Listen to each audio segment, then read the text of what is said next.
মহান আল্লাহ তালার দরবার থেকে ঘোষণা এলো, হে ফেরেস্তা সকল, আমি জমিনে এক খলিফাকে সৃষ্টি করব। পবিত্র কোরআনের ভাষায় মহান আল্লাহ তালা বলেন, যখন আপনার রব ফেরেস্তাদেরকে বললেন, আমি জমিনে এক খলিফাকে সৃষ্টি করব, তখন ফেরেস্তারা বললেন, আপনি কি এমন কাউকে সৃষ্টি করতে চান যে জমিনে খুন খারাপি ও বিপর্যয় সৃষ্টি করবে? আমরাই তো আপনার পবিত্রতা ও প্রশংসা বর্ণনা করছি।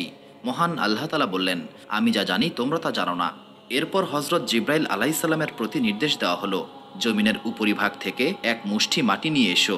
এই নির্দেশ পেয়ে হজরত জিব্রাইল আলাইসাল্লাম তৎক্ষণাৎ জমিনে এসে বর্তমানে যেখানে কাবাঘর অবস্থিত সেখান থেকে এক মুষ্টি মাটি নিতে চাইলেন। তখন জমিন হজরত জিব্রাইল আলাইসাল্লামকে মহান আল্লাহ তালার কসম দিয়ে বলল, হে জিব্রাইল আলাইসাল্লাম, আমার থেকে মাটি নিও না। এই মাটি থেকে মানুষকে সৃষ্টি করা হবে।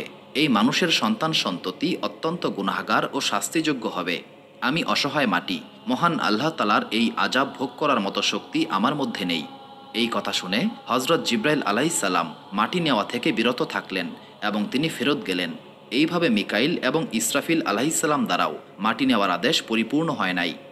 এরপর হজরত আজরাইল আলাইসাল্লামকে প্রেরণ করা হলো। এবারও জমিন পূর্বের মতোই মহান আল্লাহ তালার কসম দিয়ে মাটি নিতে নিষেধ করল। কিন্তু হজরত আজরাইল আলাইসাল্লাম এই নিষেধ না মেনে বললেন, তুমি যার কসম দিচ্ছ আমি তার হুকুমেই এসেছি, আমি তার নির্দেশ কোনোভাবেই অমান্য করব না, তোমাকে আমি নিয়েই যাব।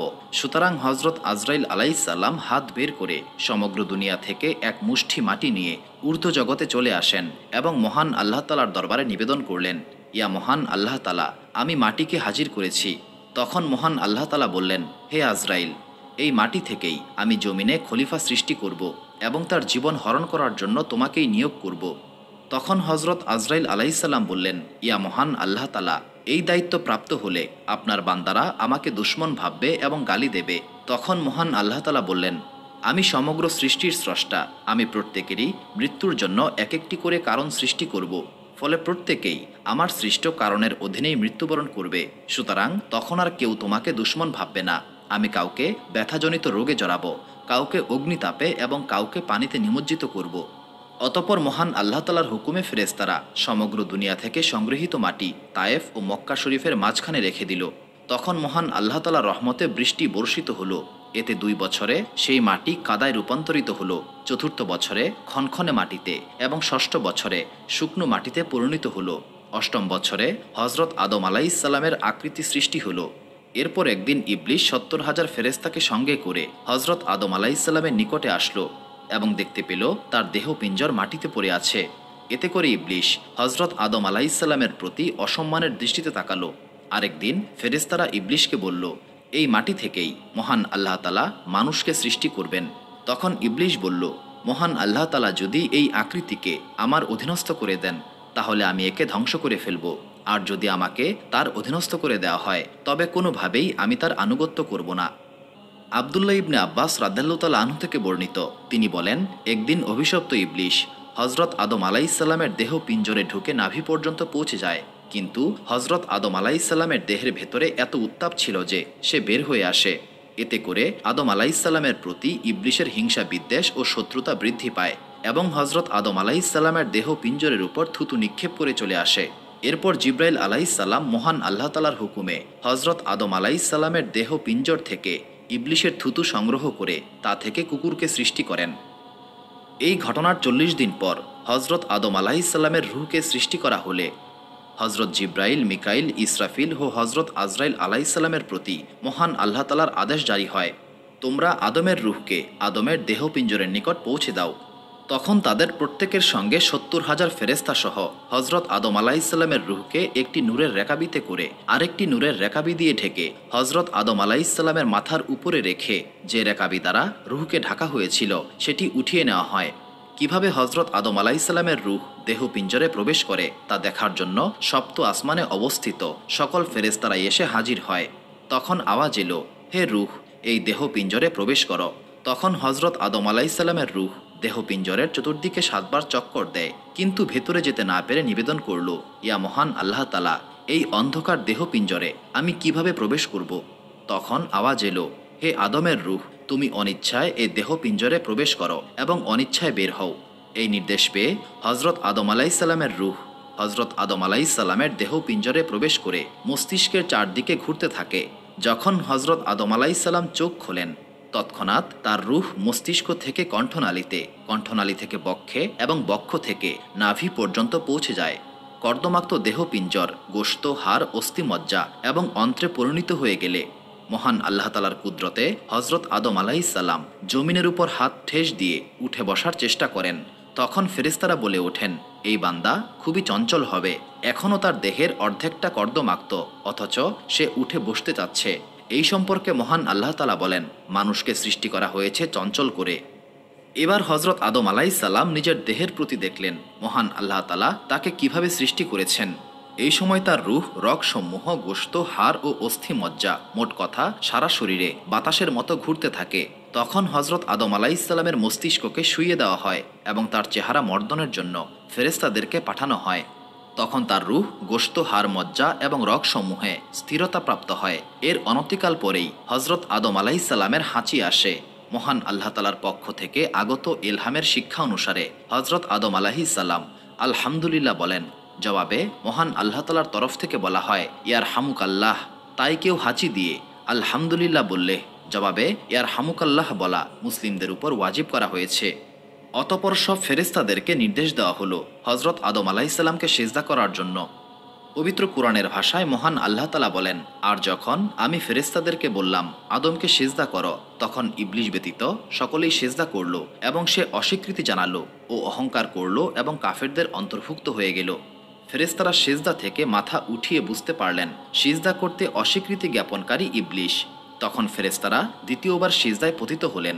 প্রথম সিজদা ছিল মহান আল্লাহ তাআলার নির্দেশ পালন এবং দ্বিতীয় সিজদা ছিল মহান আল্লাহ তাআলার নির্দেশ পালনে সমর্থ হওয়ার শুকরিয়া। এবার মহান আল্লাহ তাআলা ইবলিশকে উদ্দেশ্য করে বললেন, হে ইবলিশ, আমি যাকে স্বহস্তে সৃষ্টি করেছি তাকে সিজদা করতে তোমাকে কিসে বিরত রাখলো? তুমি তো অহংকার করলে।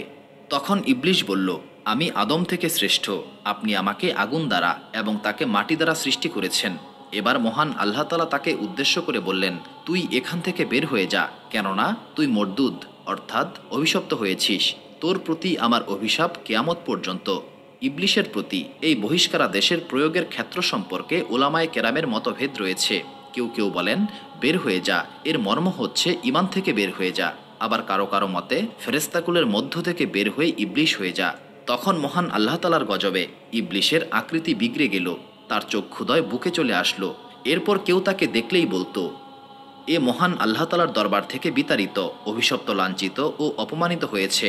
এই সময় ইবলিশ বলল, হে মহান আল্লাহ তাআলা, আপনি আমাকে বিতাড়িত করে অভিশপ্ত করেছেন আদমের কারণে, এটা আমার দুর্ভাগ্য। হে আমার রব, আমাকে কিয়ামতের দিন পর্যন্ত অবকাশ দিন। ইয়া মহান আল্লাহ তাআলা, আপনার দরবারে আমার দ্বিতীয় নিবেদন হচ্ছে আমাকে আদম সন্তানের গোশত, অস্থিমজ্জা এবং রগসমূহে প্রবেশ করার সুযোগ দিন এবং তাদের দৃষ্টি হতে আমাকে গোপন রাখুন। ইবলিশের এই নিবেদনের জবাবে মহান আল্লাহ তাআলা বললেন, তোমাকে অবকাশ দেওয়া হলো জ্ঞাত সময় অর্থাৎ কিয়ামতের দিন পর্যন্ত। মহান আল্লাহ তাআলার এই ঘোষণায় ইবলিশের উদ্দেশ্য সফল হলো। সে হজরত আদম আলাইহিসসালামের অবস্থানস্থলে গিয়ে সুযোগের অপেক্ষা করতে থাকে। এবার শয়তান বলল, হে মহান আল্লাহ তাআলা, আপনার ইজ্জতের কসম, আমি আপনার বান্দাদেরকে গোমরাহ ও পথভ্রষ্ট করব, তবে আপনার বান্দাদের মধ্য হতে যারা মনোনীত তাদেরকে নয়।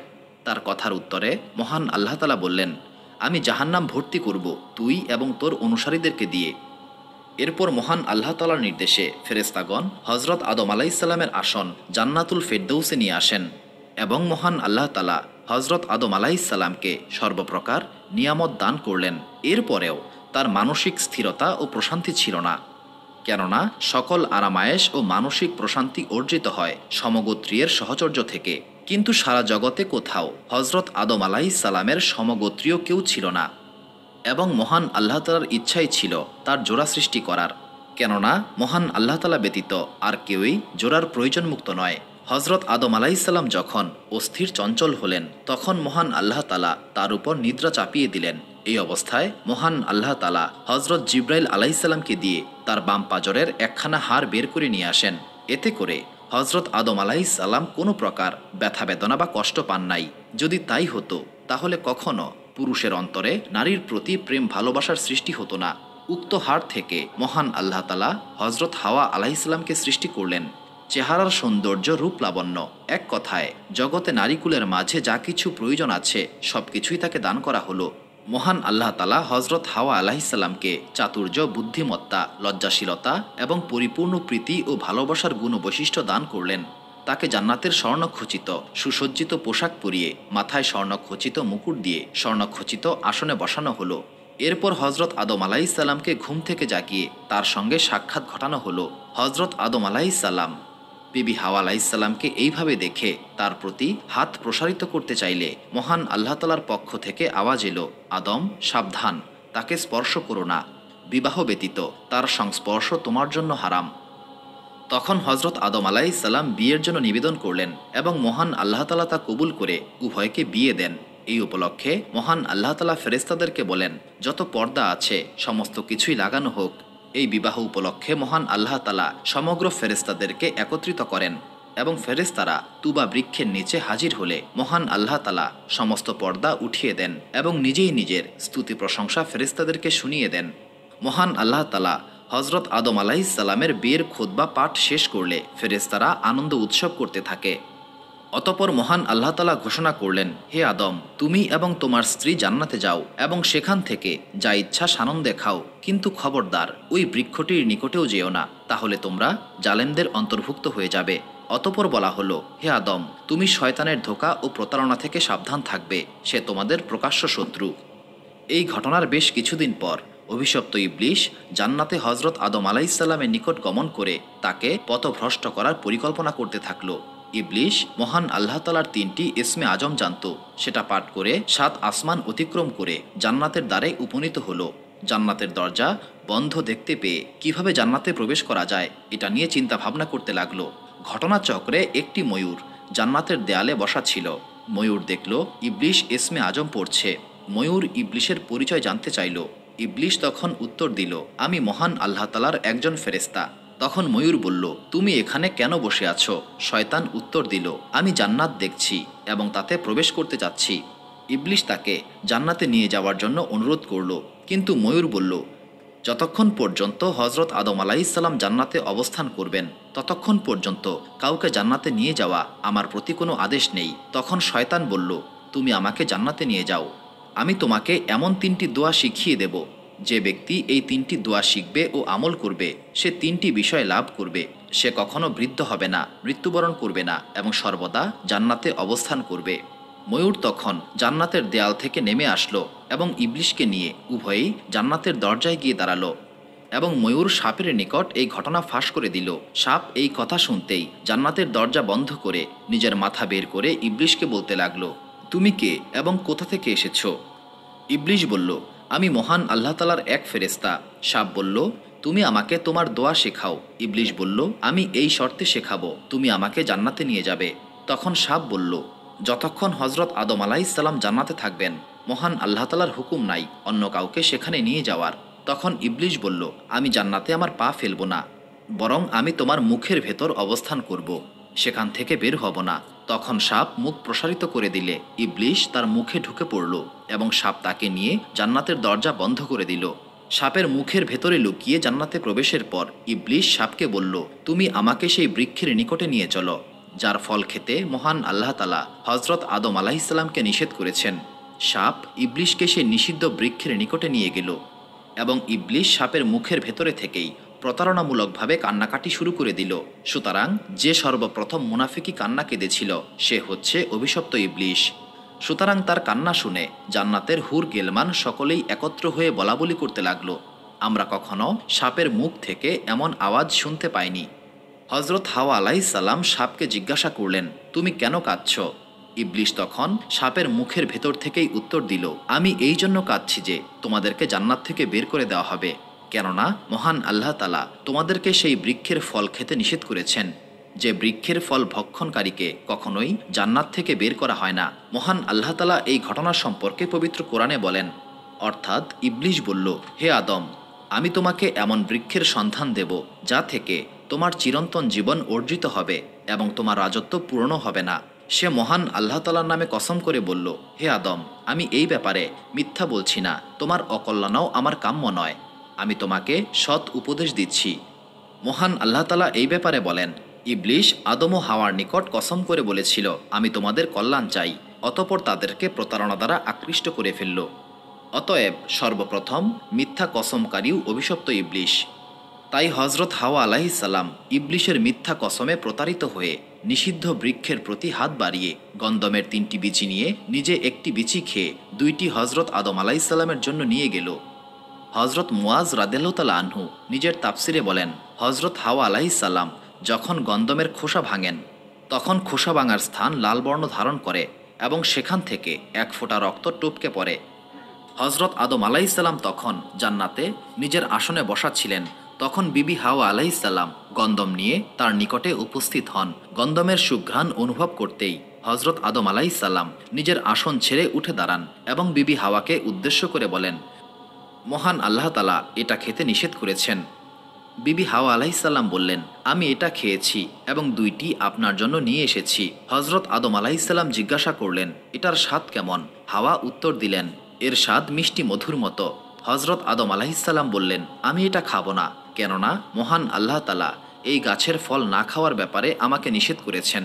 মহান আল্লাহ তাআলা বলেন, পূর্বেই আমি আদম থেকে অঙ্গীকার নিয়েছিলাম, পরে সে ভুলে যায় এবং অঙ্গীকার রক্ষায় আমি তাকে দৃঢ় পাইনি। হজরত আদম আলাইহিসসালাম বিবি হাওয়ার থেকে গন্ধমের 2টি বিচি নিয়ে খেয়ে ফেললেন। ফলে মহান আল্লাহ তাআলার সঙ্গে তার অঙ্গীকার ভঙ্গ হয়ে যায়। গন্ধমের বিচি হজরত আদম আলাইহিসসালামের কণ্ঠনালীর নিচে নামতেই স্বর্ণখচিত জান্নাতি মুকুট তার মাথা থেকে পড়ে যায় এবং তিনি আসন থেকে নিচে পড়ে যান এবং উভয়ই বস্ত্রশূন্য হয়ে পড়েন। মহান আল্লাহ তাআলা ইরশাদ করেন, উভয়ে যখন নিষিদ্ধ বৃক্ষের ফলের স্বাদ আস্বাদন করতে লাগলেন তখন উভয়ের গোপন অঙ্গ প্রকাশিত হয়ে পড়ল এবং তারা নিজেদের দেহে পাতা জড়াতে লাগলেন। এই অবস্থায় তারা জান্নাতের যে বৃক্ষের নিকটেই যেতেন সেই গাছই পাতা দিত না। এরপর তারা আঞ্জির বৃক্ষের নিকটে গেলেন। সেটি নিজেকে ঝুঁকিয়ে দিয়ে বলল, আপনারা আমার থেকে পাতা নিন এবং নিজেদের লজ্জা আবৃত করুন। অবশেষে আঞ্জির গাছের পাতা দিয়েই তারা দেহকে আবৃত করলেন। চন্দন বৃক্ষ থেকেও তারা দেহকে আবৃত করলেন। মহান আল্লাহ তাআলার পক্ষ থেকে আওয়াজ এলো, হে আঞ্জির বৃক্ষ, তুমি আদম ও হাওয়া আলাইহিসসালামের সঙ্গে সৎ আচরণ করেছ। সেই সৎ আচরণের কল্যাণে আমি তোমার থেকে সর্বপ্রকার অনিষ্ট ও বিস্বাদ দূরীভূত করে তোমাকে এমন স্বাদ দান করেছি, বহুবার কেউ তোমার স্বাদ গ্রহণ করলেও বৃতৃষ্ণা হবে না। চন্দন বৃক্ষের উদ্দেশ্যে বলা হলো, আমি তোমাকে সকলের নিকট প্রিয় করে দেব, সকলেই তোমার থেকে সুগন্ধি আরোহণ করবে। এই ঘটনার পর জান্নাতবাসী সকলেই বলে উঠল, আদম এবং হাওয়া মহান আল্লাহ তাআলার দরবারে গুনাহগার হয়েছে এবং উন্মাদের মতো জান্নাতে ঘোরাফেরা করছে। দরবারে এলাহি হতে 3 বার তাদেরকে আহ্বান করা হলো, কিন্তু তারা সে আহ্বানের কোনো জবাব দেন নাই। হজরত জিব্রাইল আলাইহিসসালাম এসে বললেন, হে আদম আলাইহিসসালাম, আপনার রব আপনাকে ডাকছেন। এবার হজরত আদম আলাইহিসসালাম বললেন, হে আমার রব, আমি আপনার নিকট লজ্জিত। আদম ও হাওয়াকে এই আহ্বান সম্পর্কে মহান আল্লাহ তাআলা বলেন, আমি কি তোমাদেরকে এই বৃক্ষ থেকে দূরে থাকতে নিষেধ করিনি এবং তোমাদেরকে বলি নাই শয়তান তোমাদের প্রকাশ্য শত্রু? তখন হজরত আদম ও হাওয়া আলাইহিসসালাম মহান আল্লাহ তাআলার ভাষায় কান্নারত অবস্থায় বললেন, হে আমার রব, আমরা নিজেদের উপর জুলুম করেছি। যদি আপনি আমাদেরকে ক্ষমা ও রহমত না করেন তাহলে আমরা ক্ষতিগ্রস্ত ও ব্যর্থ হয়ে যাব। আদমের এই আহ্বানের পর মহান আল্লাহ তাআলা বলেন, তোমরা একে অপরের দুশমন হয়ে এখান থেকে বের হয়ে যাও এবং নির্দিষ্ট সময় পর্যন্ত দুনিয়াতে অবস্থান করো এবং কার্য নির্বাহ করতে হবে। মহান আল্লাহ তাআলা আরও বলেন, এখানেই তোমাদের জীবন ধারণ, মৃত্যুবরণ এবং পুনরুত্থান হবে। এরপর হজরত আদম আলাইহিসসালাম, হাওয়া আলাইহিসসালাম সাপ, ময়ূর এবং ইবলিশকে পৃথিবীতে নিক্ষেপ করতে হজরত জিব্রাইল আলাইহিসসালামের প্রতি মহান আল্লাহ তাআলা আদেশ করলেন। হজরত জিব্রাইল আলাইহিসসালাম হজরত আদম আলাইহিসসালামের নিকটে গিয়ে এই কথা বলতেই তিনি ঘাবড়ে যান এবং জান্নাত থেকে বিতাড়িত হওয়ার শোকে অঝোর ধারায় কাঁদতে শুরু করেন। অবশেষে হজরত আদম আলাইহিসসালাম মেসওয়াকের জন্য জান্নাত থেকে এক টুকরো কাঠ বহন করে নিয়ে আসেন। বংশানুক্রমে সেই কাঠ তার বংশধরদের মাঝে হস্তান্তর হতে হতে সর্বশেষ হজরত মুসা আলাইহিসসালামের হাতে লাঠিতে পরিণত হয়। আদম, হাওয়া, সাপ, ময়ূর ও অভিশপ্ত ইবলিশকে জান্নাত থেকে দুনিয়াতে নিক্ষেপ করা হলো।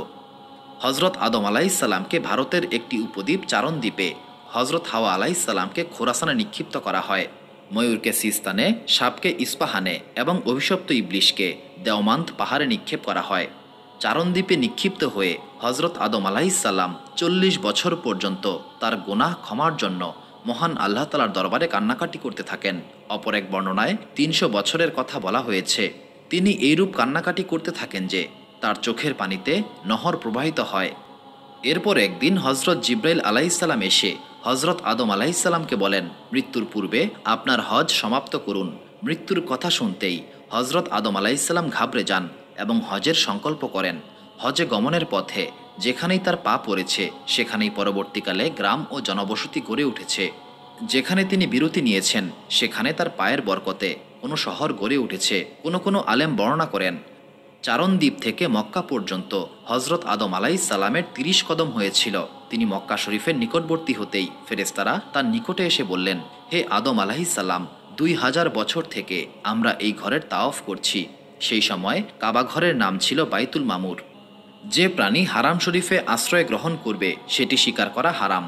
হজরত আদম আলাইহিসসালাম আরাফাতের ময়দানে জাবালে রহমতের উপর যখন বিশ্রাম নেওয়ার উদ্দেশ্যে বসলেন, তখন তিনি দেখতে পেলেন হজরত হাওয়া আলাইহিসসালাম জেদ্দার দিক থেকে আরাফাতের ময়দানের দিকে আসছেন। হজরত আদম আলাইহিসসালাম উঠে গিয়ে তাকে জড়িয়ে ধরলেন এবং উভয়ে অঝোর ধারায় কাঁদতে থাকেন। তাদের কান্নাকাটিতে আসমানের ফেরেশতারাও কাঁদতে শুরু করে। এবার হজরত আদম ও হাওয়া আলাইহিসসালামের প্রতি মহান আল্লাহ তাআলার তরফ থেকে ইলহাম এলো, তোমরা চারণ দ্বীপে গিয়ে বসবাস করতে থাকো, সেখানে তোমাদের সন্তান সন্ততি জন্ম নেবে। এরপর তারা মহান আল্লাহ তাআলার হুকুমে হিন্দুস্তানের চারণ দ্বীপে এসে বসবাস করতে থাকেন। তাদেরকে লোহার কারিগরি কর্ম শেখানোর জন্য একদিন হজরত জিব্রাইল আলাইহিসসালাম ৭টি লোহার খণ্ড নিয়ে তাদের নিকটে আসেন। মহান আল্লাহ তাআলা হজরত জিব্রাইল আলাইহিসসালামকে নির্দেশ দিলেন, লোহার কারিগরি কর্ম শেখানোর জন্য জাহান্নামের তত্ত্বাবধায়ক ফেরেশতা মালেক আলাইহিসসালামের নিকট থেকে আগুন চেয়ে নাও। তিনি জাহান্নাম থেকে আগুন এনে দিলে আগুনের উত্তাপে হজরত আদম আলাইহিসসালামের হাত জ্বলে যায়। তিনি আগুনকে জমিনে ফেলে দেন। আগুন ৭ স্তর জমিন ছেদ করে পুনরায় জাহান্নামের দিকে যেতে শুরু করে। কথিত আছে এইভাবে ৭ বার জাহান্নাম থেকে আগুন আনা হয় এবং প্রতিবারই আগুন জাহান্নামে ফিরে যায়। এরপর আওয়াজ এলো, হে জিব্রাইল, ৭ সমুদ্রের পানি থেকে আগুনকে ধুয়ে আনো, তাহলেই এই আগুন স্থির হবে। হজরত কাবে আহবার রাদিয়াল্লাহু তাআলা আনহু থেকে বর্ণিত, হজরত জিব্রাইল আলাইহিসসালাম আগুন আনতে অক্ষম হন। তখন মহান আল্লাহ তাআলা হজরত আদম আলাইহিসসালামকে ইরশাদ করলে তিনি চকমকি পাথর ঘর্ষণ করে তা থেকে আগুন বের করেন এবং হজরত জিব্রাইল আলাইহিসসালাম তাকে লোহার কারিগরি কর্ম শিক্ষা দেন। হজরত আদম আলাইহিসসালাম কৃষি যন্ত্রপাতি তৈরি করলেন। হজরত জিব্রাইল আলাইহিসসালাম জান্নাত থেকে একজোড়া বলদ এনে দেন। কেউ কেউ বলেন ২টি গাভী এনে দেন। হজরত জিব্রাইল আলাইহিসসালাম জান্নাত থেকে এক মুষ্টি গন্দম নিয়ে আসলেন এবং বললেন, নিজের হাতে কৃষিকর্ম করে নিজের খাদ্য অর্জন করুন। হজরত আদম আলাইহিসসালাম সেই গন্দমের বিচি জমিনে ছিটিয়ে দেন এবং হাল জোড়েন। হালের বলদ বাঁকা হয়ে চলতে শুরু করলে তিনি সেটিকে লাঠির দ্বারা আঘাত করেন। তখন বলদ বলে উঠল, হে আদম আলাইহিসসালাম, আপনি আমাকে কেন মারছেন? যদি আপনার বিবেচনা সঠিক থাকত তাহলে এই ধুলি মাটির দুনিয়াতে আপনি পা দিতেন না। এই কথা শুনে হজরত আদম আলাইহিসসালাম ক্রোধান্বিত হয়ে হাল চাষ ছেড়ে চলে যেতে শুরু করেন। এমন সময় হজরত জিব্রাইল আলাইহিসসালাম এসে তাকে জিজ্ঞাসা করলেন, হে আদম আলাইহিসসালাম, আপনি কোথায় যাচ্ছেন? তখন হজরত আদম আলাইহিসসালাম বললেন, এই বলদ আমাকে কটু কথা বলছে। তখন হজরত জিব্রাইল আলাইহিসসালাম বললেন, যে ব্যক্তি মহান আল্লাহ তাআলার নাফরমানি করে সে দুঃখ চিন্তায় জড়িয়ে যায়, তাই আপনাকে দুঃখ চিন্তার কষ্ট সহ্য করতে হবে, তবেই আপনি মহান আল্লাহ তাআলার নেয়ামত ভোগ করতে পারবেন। এই কথা শুনে হজরত আদম আলাইহিসসালাম পুনরায় চাষ করতে শুরু করেন। এবারও হালের বলদ উল্টাপাল্টা করতে শুরু করে এবং কাঁধের জোয়াল নিচে ফেলে দেয়। হজরত আদম আলাইহিসসালাম পুনরায় লাঠি ব্যবহার করেন। আঘাত পেয়ে বলদ কাঁদতে শুরু করে। হজরত আদম আলাইহিসসালাম বিরক্ত হয়ে হাল চাষ ছেড়ে আবারও চলে যান। হজরত জিব্রাইল আলাইহিসসালাম উপস্থিত হয়ে বললেন, আপনি কোথায় যাচ্ছেন? হজরত আদম আলাইহিসসালাম বললেন, বলদ আঘাত পেয়ে মহান আল্লাহ তাআলার দরবারে কান্নাকাটি করছে। জিব্রাইল আলাইহিসসালাম বললেন, মহান আল্লাহ তাআলা আপনাকে সালাম দিয়েছেন এবং বলেছেন আপনি বলদের উপর কঠোরতা আরোপ করলে সেটি কখনো সংশোধিত হবে না। তাড়াতাড়ি গিয়ে আপনি আপনার কাজে লেগে যান। মহান আল্লাহ তাআলা বলেছেন বলদের মুখে সিল মেরে দেবেন যাতে ওরা কথা বলতে না পারে। অতপর হজরত আদম আলাইহিসসালাম কৃষিকাজে মনোনিবেশ করলেন। জমিনে গম বপন করলেন। বপনকৃত গমে ফল আসে এবং তা পরিপক্ক হলে তিনি সেগুলো কেটে নিলেন। এসব কিছু মাত্র ৭ ঘন্টার মধ্যেই হয়ে যায়। জমিন আদম আলাইহিসসালামকে বলল, হে আদম আলাইহিসসালাম, আপনি আমাকে ক্ষমা করবেন। আমি অতিমাত্রায় দুর্বল, নয়তো এর আরও অনেক আগেই আপনাকে গম দিয়ে দিতাম। হজরত আদম আলাইসাল্লাম গম হাতে পেয়ে সেটাকে খেতে চাইলেন। হজরত জিব্রাইল আলাইসাল্লাম বললেন, আপনি আগে গম পিষে নিন, তারপর পানিতে মিশিয়ে খামির বানিয়ে সেটিকে আগুনে সেকে তবে খাবেন। হজরত হাওয়া আলাইসাল্লাম জিব্রাইল আলাইসাল্লামের শিক্ষা পেয়ে গম হাতে পিষে পানিতে মিশিয়ে খামির তৈরি করেন এবং রুটি বানিয়ে সেগুলোকে আগুনে সেকে হজরত আদম আলাইসাল্লামের সামনে রাখেন। রুটি সামনে পেয়েই হজরত আদম আলাইসাল্লাম খেতে উদ্যত হলেন। জিব্রাইল আলাইসাল্লাম বললেন, সূর্যাস্ত পর্যন্ত অপেক্ষা করুন, কারণ আপনি রোজাদার। সূর্যাস্ত হলে হজরত আদম ও হাওয়া আলাইসাল্লাম একসঙ্গে রুটি খাওয়া শুরু করলেন। হজরত আদম আলাইসাল্লাম হিন্দুস্থানে এসে বসবাস শুরু করলে হজরত হাওয়া আলাইসাল্লাম অন্তঃসত্ত্বা হন এবং একজোড়া ছেলে মেয়ে প্রসব করলেন। ছেলের নাম কাবিল এবং মেয়ের নাম একলিমা রাখা হয়। একলিমা খুবই সুন্দরী এবং রূপবতী ছিলেন। হজরত হাওয়া আলাইসাল্লাম পুনরায় অন্তঃসত্ত্বা হন, এবারও একজোড়া ছেলে মেয়ে প্রসব করেন। এই জোড়ার ছেলের নাম হাবিল এবং মেয়ের নাম গাজাহ রাখেন। এই জোড়ায় জন্ম নেওয়া মেয়েটি ততটা সুন্দরী ছিল না। বর্ণিত আছে, হজরত হাওয়া আলাইসাল্লাম 120 বার সন্তান প্রসব করেন এবং প্রতিবারই ছেলে মেয়ের একজোড়া প্রসব করেন। আরেক বর্ণনা মতে তিনি 180 বার সন্তান প্রসব করেছিলেন। এও বর্ণিত রয়েছে, কাবিল জান্নাতে মায়ের উদরেই ছিল। দুনিয়াতে এসে তার জন্ম হয়, কারণ জান্নাত একটি পবিত্র স্থান, তাই রক্তে রঞ্জিত হয়ে সেই স্থান অপবিত্র হতে পারে না। হাবিল কাবিল বড় হলে হজরত জিব্রাইল আলাইসাল্লাম এসে হজরত আদম আলাইসাল্লামকে মহান আল্লাহ তালার সালাম পৌঁছে দেন এবং বলেন, মহান আল্লাহ তালা আপনাকে নির্দেশ করেছেন কাবিলের জোড়ার মেয়েকে হাবিলের সঙ্গে এবং হাবিলের জোড়ার মেয়েকে কাবিলের সঙ্গে বিয়ে দিতে। তিনি পুত্রদ্বয়কে ডেকে মহান আল্লাহ তালার এই নির্দেশ জানিয়ে দিলেন।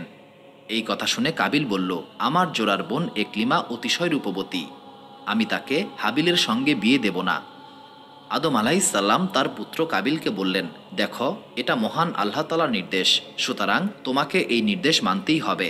কাবিল বলল, সেটা হবে না, আপনি হাবিলকে ভালোবাসেন, এই জন্য এইরূপ করতে বলছেন। এইভাবে মানবজাতির মধ্যে কাবিলই সর্বপ্রথম পিতার নির্দেশ অমান্যকারী সাব্যস্ত হয়। সর্বশেষে মহান আল্লাহ তালার নির্দেশ মোতাবেক হজরত আদম আলাইসাল্লাম কাবিলের জোড়ার মেয়ের বিয়ে হাবিলের সঙ্গে এবং হাবিলের জোড়ার মেয়ের বিয়ে কাবিলের সঙ্গে দিয়ে দেন। বিয়ের পর কাবিল ঈর্ষান্বিত হয়ে হাবিলকে বলল, তুমি আমার জোড়ার বোনকে তালাক দিয়ে দাও, আমি তাকে আপন সেবায় নিয়োজিত করব। হাবিল বলল, সেটা কি করে সম্ভব? সে আমার জীবন সঙ্গিনী, পিতা তার সঙ্গে আমার বিবাহ দিয়েছেন, আমি কখনোই আমার পিতার হুকুম লঙ্ঘন করতে পারবো না এবং সর্বাবস্থায় মহান আল্লাহ তালার হুকুম পালন করব। হজরত আদম আলাইসাল্লাম এই ঘটনা শুনতে পেরে পুত্রদ্বয়ের মানসিক প্রশান্তির জন্য ডেকে বললেন, তোমরা প্রত্যেকে একটি করে কুরবানি করে মিনার পাহাড়ের উপর রেখে দাও, যার কুরবানি মহান আল্লাহ তালার দরবারে কবুল হবে। একলিমা তারই স্ত্রী হবে। পুত্রদ্বয় পিতার হুকুম মোতাবেক কয়েকটি বকরি জবাই করে মিনার পাহাড়ের উপর রেখে দিল। কোরবানির জবাইকৃত পশু মিনার পাহাড়ের উপর রেখে ভাতৃদ্বয় মহান আল্লাহ তালার দরবারে দোয়া প্রার্থনা করল, হে মহান আল্লাহ তালা, আমাদের কোরবানি কবুল করুন। দোয়া শেষে আসমান থেকে ধোঁয়ামুক্ত মেঘ হাবিলের কোরবানিকে জ্বালিয়ে দিল। এটা ছিল মহান আল্লাহ তালার নিকট কোরবানি কবুল হওয়ার আলামত। কাবিল যখন দেখতে পেল তার কোরবানি কবুল হয় নাই, তখন সে হাবিলকে বলল, তোমার কোরবানি কবুল করা হয়েছে, সুতরাং আমি তোমাকে হত্যা করব। হাবিল বলল, মহান আল্লাহ তালা মুত্তাকিদের কোরবানি কবুল করে থাকেন, অতএব তুমি আমাকে হত্যা করতে হাত প্রসারিত করলেও আমি তা করব না। আমি সমগ্র জগতের প্রভু মহান আল্লাহ তালাকে ভয় করি। যে মিনা পাহাড়ে কাবিল ভাতৃদ্বয়ের কোরবানি রাখা হয়েছিল সেটা এখন হাজিদের মোনাজাত দোয়া প্রার্থনার স্থান। অদ্যাবধি কোরবানি সেখানেই অনুষ্ঠিত হয়ে থাকে। হজরত আদম আলাইসাল্লামের সময়ে মিনা পাহাড়ের আগুন ছিল ফয়সালাকারী। যে বস্তু বিচার ইনসাফের জন্য এখানে এনে রাখা হতো, আসমান থেকে আগুন এসে তা জ্বালিয়ে দিত। জ্বালিয়ে দেওয়াটাই মহান আল্লাহ তালার দরবারে কবুল হওয়ার নিদর্শন বলে বিবেচিত হতো। হজরত নূহ আলাইসাল্লামের যুগে ফয়সালাকারী ছিল নূহ আলাইসাল্লামের কিস্তি। এই কিস্তি দ্বারা সত্য মিথ্যা যাচাই করা হতো। বিবাদমানদের কেউ কিস্তির উপর হাত রেখে দিলে যদি সেটা স্থির হয়ে থাকত, তবে এটা সত্যবাদী হওয়ার এবং নড়ে উঠলে মিথ্যাবাদী হওয়ার নিদর্শন ছিল। হজরত ইউসুফ আলাইসাল্লামের যুগে ফয়সালাকারী ছিল একটি বিশেষ পরিমাপ পাত্র। কেউ তাতে হাত রাখলে যদি আওয়াজ বের হতো, তবে সে মিথ্যাবাদী এবং আওয়াজ বের না হলে সত্যবাদী সাব্যস্ত হতো। হজরত দাউদ আলাইসাল্লামের যুগে সিদ্ধান্তকারী ছিল জিঞ্জির, যা আসমান থেকে ঝুলানো থাকত।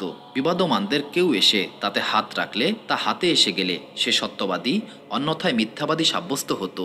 হজরত সুলাইমান আলাইসাল্লামের যুগে সিদ্ধান্তকারী ছিল দেয়াল পথের ছিদ্র, বিবাদমানদের প্রতি হুকুম করা হতো সেই ছিদ্রে পা রাখার। পা আটকে গেলে সে মিথ্যাবাদী, অন্যথায় সত্যবাদী বলে সাব্যস্ত হতো। হজরত জাকারিয়া আলাইসাল্লামের যুগে সিদ্ধান্তকারী ছিল কলম। বিবাদমানদের প্রতি হুকুম দেওয়া হতো নিজের নাম লিখে কলম পানিতে ছেড়ে দাও। যার কলম পানির উপরে ভেসে থাকত সে সত্যবাদী, এবং যার কলম ডুবে যেত সে মিথ্যাবাদী বলে সাব্যস্ত হতো। হজরত মুহাম্মদ সাল্লাল্লাহু আলাইসাল্লামের রেসালাতের যুগে পূর্ববর্তী যুগের সমস্ত বিধান রহিত হয়ে গেল, এবং যে কোনো বিষয়ে সিদ্ধান্ত ঘোষণার বিধান সাক্ষ্যের উপর নির্ধারিত হলো। রাসূলুল্লাহ সাল্লাল্লাহু আলাইসাল্লামকে বলা হলো, হে মুহাম্মদ সাল্লাল্লাহু আলাইসাল্লাম, কে সত্যবাদী এবং কে মিথ্যাবাদী তা আমি ভালোভাবেই অবগত রয়েছি। যে সত্যবাদী সে সুপ্রতিদান, এবং যে মিথ্যাবাদী সে খারাপ প্রতিদান লাভ করবে। সার কথা, কাবিল এবং হাবিল ভ্রাতৃদ্বয় মিনা পাহাড়ে কোরবানি করে তাদের পিতা হজরত আদম আলাইসাল্লামের নিকটে আসে। তিনি কাবিলকে উদ্দেশ্য করে বলেন, হে কাবিল, এখন তোমার জোড়ার বোন হাবিলের জন্য হালাল এবং তোমার জন্য হারাম হয়ে গেছে। এই কথা শুনে কাবিল তার ভাই হাবিলকে হত্যা করার জন্য ফন্দি ফিকিরে লেগে যায় এবং সুযোগের অপেক্ষা করতে থাকে। সেকালে তখন পর্যন্ত হত্যার কোনো ঘটনা ঘটে নাই। কাবিলই সর্বপ্রথম নিজের ভাই হাবিলকে অন্যায়ভাবে হত্যা করে। একদিন কাবিল হাবিলকে বলল, আমি তোমাকে হত্যা করব, কেননা তোমার ভবিষ্যৎ বংশধর আমার বংশধরকে বলবে, আমাদের পিতার কোরবানি কবুল হয়েছে, তোমাদের পিতার কোরবানি কবুল হয় নাই। হাবিল বলল, এতে আমার অপরাধ কি? মহান আল্লাহ তাআলাই তো প্রকৃতপক্ষে ন্যায় বিচারক। ঠিক আছে, তুমি আমাকে হত্যা করলেও আমি তোমাকে হত্যা করব না, ভ্রাতৃত্বের অধিকার রক্ষা করে চলব। কিন্তু তুমি হাসরের দিন মহান আল্লাহ তাআলার নিকট অপরাধী রূপে ধৃত হয়ে নিশ্চিত জাহান্নামী হবে, পক্ষান্তরে আমি মুক্তি পেয়ে যাব। এই কথা শুনে কাবিল আরও বেশি ভাবে হাবিলের জীবনের শত্রু হয়ে উঠল। ঘটনাক্রমে একদিন হজরত আদম আলাইসাল্লাম বাইতুল্লাহ চলে গেলেন। দিনটি ছিল মঙ্গলবার। কাবিল হাবিলের বকরি রাখার ঘরে প্রবেশ করল এবং দেখতে পেল সে ঘুমন্ত অবস্থায় রয়েছে। তাকে ঘুমন্ত অবস্থায় দেখে কাবিল ভাবতে লাগলো কিভাবে তাকে হত্যা করা যায়। মহান আল্লাহ তাআলার নির্ধারণের বিপরীত কিছু করার কোনো উপায় নেই। কাবিলের চিন্তামগ্ন অবস্থাতেই অভিশপ্ত ইবলিশ মানবের আকৃতি ধারণ করে একটি সাপ হাতে করে তার সামনে আসলো এবং ভূমি থেকে একটি পাথর খণ্ড উঠিয়ে সাপের উপরে নিক্ষেপ করতেই সাপটি মারা গেল। এই ঘটনা ঘটিয়ে অভিশপ্ত ইবলিশ অদৃশ্য হয়ে গেল। কাবিল অভিশপ্ত ইবলিশের শিক্ষা অনুযায়ী একটি পাথর উঠিয়ে হাবিলের মাথায় মারতেই সে মৃত্যুর কোলে ঢলে পড়ে এবং মহান আল্লাহ তাআলার রহমত বঞ্চিত কাবিল অপরাধী সাব্যস্ত হয়ে যায়। এরপর হাবিলের মৃতদেহের উপর শকুন এসে পতিত হয়। মৃতদেহ নিয়ে কি করবে এই নিয়ে কাবিল বিচলিত হয়ে পড়ল। অবশেষে অভিশপ্ত কাবিল ভাইয়ের মৃতদেহ নিয়ে এখানে ওখানে ঘুরতে থাকে।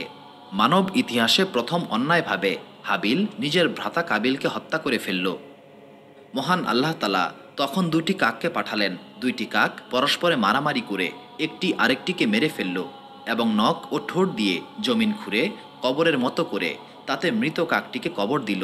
এই ঘটনার বর্ণনায় মহান আল্লাহ তাআলা পবিত্র কোরআনে বলেন, অতপর মহান আল্লাহ তাআলা একটি কাক পাঠালেন যেটি জমিন খুঁড়ে দেখাবে কিভাবে আপন ভাইয়ের লাশ গোপন করবে। সূরা মায়েদা আয়াত ৩১ পারা ৬। কাকের অবস্থা দর্শনে কাবিল দুঃখ প্রকাশ করতে থাকে। কোরআনের ভাষায় বলা হয়েছে, কাবিল বলল, হায় আমার দূরদৃষ্ট, আমি কি এই কাকের সমতুল্য হতে এবং ভাইয়ের লাশ লুকাতে অক্ষম হয়ে গেলাম। সূরা মায়েদা আয়াত ৩১ পারা ৬। এই বলে কাবিল শুধুই দুঃখ অনুতাপ করতে থাকে। সূরা মায়েদার তাফসিরে বলা হয়েছে, হাবিলের পূর্বে মানবজাতির আর কেউ মৃত্যুবরণ করে নাই, তাই মৃতদেহের সৎকার কিভাবে করতে হবে সেটা অজ্ঞাত ছিল। কাবিল এই ভেবে ভীত হলো যে যদি মৃতদেহ পড়ে থাকে তাহলে মানুষ দেখে আমাকে পাকড়াও করবে। তাই সে কয়েকদিন পর্যন্ত হাবিলের মৃতদেহ এখানে সেখানে বহন করে লুকাতে থাকে। এরপর মহান আল্লাহ তাআলা কাক প্রেরণ করেন। কাক জমিন খুঁড়ে কাকের মৃতদেহ কবর দিয়ে দেখিয়ে দিল এবং সে বুঝে নিল হাবিলের মৃতদেহকে কিভাবে দাফন করতে হবে। এই ঘটনা কিছুটা অন্যভাবে উল্লেখিত হয়েছে। বলা হয়েছে, একটি কাক জমিন খুঁড়ে আরেকটি মৃত কাককে দাফন করে। কাবিল কাকের লাশ দাফন করার পদ্ধতি দেখে নিজের ভাইয়ের মৃতদেহ বয়ে বেড়ানোর জন্য লজ্জিত হয়। সেও কাকের মতো কবর খুঁড়ে ভাইয়ের লাশ দাফন করে স্বদেশের উদ্দেশ্যে রওনা হয়ে যায়। এই সময় মহান আল্লাহ তাআলার তরফ থেকে আওয়াজ এলো, হে জমিন, কাবিলকে গিলে ফেলো। মহান আল্লাহ তাআলার হুকুমে জমিন তার হাঁটু পর্যন্ত গিলে ফেলে। কাবিল আসমানের প্রতি মুখ তুলে বলল, ইয়া মহান আল্লাহ তাআলা, ইবলিশও আপনার দরবার থেকে বিতাড়িত হয়েছে, আপনার দয়া ও করুণা থেকে বঞ্চিত হয়েছে, তাকেও যদি জমিন গিলে ফেলত। আওয়াজ এলো, হে অভিশপ্ত, ইবলিশ তো আপন ভাইয়ের রক্ত প্রবাহিত করে নাই, সে পুনরায় বলল, ইয়া মহান আল্লাহ তালা, আমার পিতাও তো নিষিদ্ধ গন্ধম ভক্ষণের অপরাধে অপরাধী, তাকেও যদি জমিন গিলে ফেলত। এবার মহান আল্লাহ তালার তরফ থেকে তাকে ধমক দিয়ে ভৎসনা করা হলো, হে অভিশপ্ত, আমার করুণা থেকে বঞ্চিত। তোমার পিতা কি রক্তের সম্পর্কের বন্ধন ছিন্ন করেছে, যেমনটা তুমি করেছ? এরপর জমিন কাবিলের বক্ষ পর্যন্ত গিলে ফেলে। কাবিল এবার বলল, ইয়া মহান আল্লাহ তালা, আপনি আমাকে ক্ষমা করুন। কাবিলের এই নিবেদনের পর আওয়াজ এলো, জমিন তাকে ছেড়ে দাও। এরপর মহান আল্লাহ তালা একজন ফেরেস্তাকে কাবিলের নিকটে পাঠান। এই ফেরেস্তা বর্ষা নিক্ষেপ করে তাকে মেরে ফেলে। মহান আল্লাহ তালা তাকে পুনরায় জীবিত করেন, আবার মারেন, আবার জীবিত করেন। এইভাবে কিয়ামত পর্যন্ত তাকে মেরে আবার পুনরায় জীবিত করা হবে। হজরত আদম আলাইহিসসালাম মক্কা শরীফ থেকে এসে হাবিলকে অনেক খোঁজাখুঁজি করেও পাননি। এরপর মানুষকে তার সম্পর্কে জিজ্ঞাসা করতে শুরু করেন। কেউ একজন বলল, গত কয়েকদিন থেকে সে কোথায় চলে গেছে আমরা বলতে পারি না। অবশেষে হজরত আদম আলাইহিসসালাম হাবিলের সন্ধান না পেয়ে আহার নিদ্রা ছেড়ে দেন। সর্বক্ষণ শুধুমাত্র হাবিলের চিন্তাই করতে থাকেন। একদিন ভোর রাতে হজরত আদম আলাইহিসসালাম স্বপ্নে দেখলেন হাবিল তাকে ডাকাডাকি করছে। হজরত আদম আলাইহিসসালাম ভীত হয়ে জেগে ওঠেন এবং অঝোর ধারায় কাঁদতে শুরু করেন। এই সময় হজরত জিব্রাইল আলাইহিসসালাম অবতরণ করে বললেন, হাবিলকে কাবিল হত্যা করে অমুক জায়গায় কবর দিয়েছে। এই কথা শুনে হজরত আদম ও হাওয়া আলাইহিসসালাম অঝোর ধারায় কাঁদতে শুরু করেন এবং জিব্রাইল আলাইহিসসালামকে বললেন, আমরা তার লাশ দেখতে চাই। তিনি আরও বললেন, আমি কাবিলের প্রতি অত্যন্ত অসন্তুষ্ট। হজরত জিব্রাইল আলাইহিসসালাম সান্ত্বনা দিয়ে বললেন, আপনারা কান্নাকাটি করবেন না, মহান আল্লাহ তালাও কাবিলের প্রতি অত্যন্ত অসন্তুষ্ট। এই কথা বলার পর হজরত জিব্রাইল আলাইহিসসালাম আদম ও হাওয়া আলাইহিসসালামকে হাবিলের কবরের নিকটে নিয়ে যান। আদম আলাইহিসসালাম হাবিলের কবর দেখে বললেন, কাবিল যদি হাবিলকে হত্যাই করত তবে এখানে তো তার রক্ত থাকত। জিব্রাইল আলাইহিসসালাম বললেন, হাবিলের রক্ত জমিন শুষে নিয়েছে। এই কথা শুনে হজরত আদম আলাইহিসসালাম বললেন, লানত অভিশাপ সেই ভূমির উপর যেই ভূমি আমার সন্তানের রক্ত শুষে নিয়েছে। হজরত আদম আলাইহিসসালামের এই অভিশাপ বাক্য শুনে জমিন কাবিলের শুষে নেওয়া সমস্ত রক্ত উগরে দেয়।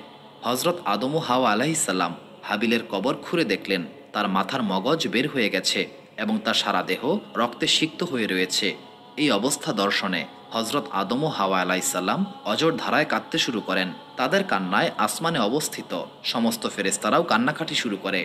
অবশেষে হজরত আদম আলাইহিসসালাম হাবিলের লাশ বের করে সিন্দুকে পুরে নিজের গৃহে নিয়ে আসেন। হজরত ইবনে আব্বাস রাদিয়াল্লাহু তাআলা আনহু বর্ণনা করেন, হজরত আদম আলাইহিসসালাম 40 দিন পর্যন্ত সিন্দুকটিকে বিভিন্ন জায়গায় নিয়ে ঘুরে বেড়ান।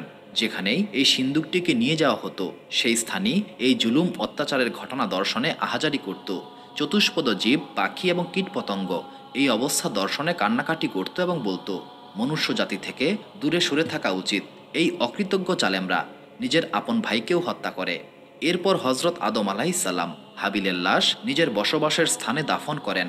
এই সময় পর্যন্ত তার সন্তানের সংখ্যা ছিল মোট 120 জন এবং একমাত্র হাবিল ব্যতীত আর কেউই মৃত্যু মুখে পতিত হয় নাই। পুত্র সন্তানরা সকলে হজরত আদম আলাইহিসসালামের নিকটে এসে বলল, পিতা, আমাদের কিছু পয়সা করে দিন যাতে আমরা ব্যবসা বাণিজ্যের মাধ্যমে উপার্জন করতে পারি। তখন হজরত জিব্রাইল আলাইহিসসালাম প্রত্যেককেই এক মুষ্টি করে স্বর্ণ রৌপ্য এনে দেন। হজরত আদম আলাইহিসসালাম বললেন, এতে আমার সন্তানদের এমন কি হবে? এই সামান্য স্বর্ণরৌপ্য দ্বারা তারা কিভাবে ব্যবসা বাণিজ্য করবে? অদৃশ্য থেকে আওয়াজ এলো, এই স্বর্ণরৌপ্য পাহাড়ে নিক্ষেপ করুন। আপনার সন্তানরা প্রয়োজন অনুপাতে অল্প অল্প করে সেখান থেকে নিয়ে ব্যবসা বাণিজ্যের মাধ্যমে জীবিকা অর্জন করতে পারবে এবং কিয়ামত পর্যন্ত এই স্বর্ণরৌপ্য শেষ হবে না। পৃথিবীতে 1000 বছর অতিক্রান্ত হয়ে গেলে হজরত আদম আলাইহিসসালাম রোগাক্রান্ত হয়ে পড়েন এবং ছেলেদেরকে বিভিন্ন প্রকার ফল ফলারির ফরমাইশ করতে থাকেন যাতে সেগুলোকে খেতে পারেন। হজরত শীষ আলাইহিসসালাম ব্যতীত হজরত আদম আলাইহিসসালামের পুত্র সন্তানরা সকলেই ফল ফলারি আনতে যায়, কিন্তু হজরত শীষ আলাইহিসসালাম পিতার সেবা কার্যেই নিয়োজিত থাকেন। আদম সন্তানদের যারা ফল ফলারি আনতে গিয়েছিল তারা আসতে বিলম্ব দেখে হজরত শীষ আলাইহিসসালামকে হজরত আদম আলাইহিসসালাম বললেন, তুমি অমুক পাহাড়ে গিয়ে প্রার্থনা করো, তাহলেই মহান আল্লাহ তাআলা দোয়ার বরকতে আমার জন্য কিছু ফল পাঠিয়ে দেবেন। তখন শীষ আলাইহিসসালাম বললেন, হে আমার সম্মানিত পিতা, আপনি দোয়া প্রার্থনা করলে নিঃসন্দেহে মহান আল্লাহ তাআলা আপনার জন্য ফল পাঠাবেন এবং আপনার দোয়া মহান আল্লাহ তাআলার দরবারে বেশি কবুল হবে। তখন হজরত আদম আলাইসাল্লাম বললেন, নিষেধকৃত বৃক্ষের ফল গন্ধম খাওয়ার কারণে আমি মহান আল্লাহ তালার দরবারে লজ্জিত, কিন্তু তুমি এমনটা হতে সম্পূর্ণ পুতু পবিত্র। অবশেষে তিনি পিতার নির্দেশ মোতাবেক পাহাড়ে গিয়ে দোয়া প্রার্থনা করলেন। দোয়া শেষে দেখলেন হজরত জিব্রাইল আলাইসাল্লাম একটি সোনালী রঙের রেকাবিতে করে ডুমুর, ডালিম, সেব, নারঙ্গি, কমলা লেবু, আঙ্গুর, আঞ্জির, খরবুজা প্রভৃতি ফল নিয়ে এসেছেন। ফল ভর্তি রেকাবিটি অপর একটি লাল বর্ণের রেকাবিতে একজন হুর মাথায় বহন করছে। এই হুর তার মুখের আবরণ খুলে হজরত আদম আলাইসাল্লামের সম্মুখে হাজির হলে তিনি জিব্রাইল আলাইসাল্লামকে জিজ্ঞাসা করলেন, এই হুর কে? তখন হজরত জিব্রাইল আলাইসাল্লাম বললেন, মহান আল্লাহ তাআলা এই হুরকে হজরত শীষ আলাইসাল্লামের জন্য স্ত্রী হিসেবে জান্নাত থেকে পাঠিয়েছেন, কেননা হজরত শীষ আলাইসাল্লাম ব্যতীত আপনার সব সন্তানই জোড়ায় জোড়ায় জন্মগ্রহণ করেছে। কেউ কেউ বলেন সেই হুর পুনরায় জান্নাতে চলে যায় এবং কিয়ামত পর্যন্ত হজরত শীষ আলাইসাল্লামের জন্য জান্নাতে অপেক্ষমান থাকবে। আবার কেউ কেউ বলেন হজরত আদম আলাইসাল্লাম শীষ আলাইসাল্লামের সঙ্গে এই জান্নাতি হুরের বিবাহ বন্ধন করিয়ে দেন। এই হুরের ভাষা ছিল আরবি। তার গর্ভজাত সমস্ত সন্তানই আরবি ভাষায় কথা বলতেন। এমনকি আখিরি রাসূল মুহাম্মদ সাল্লাল্লাহু আলাইসাল্লাম ছিলেন এই হুরের গর্ভজাত সন্তানদের অধস্তন বংশধর।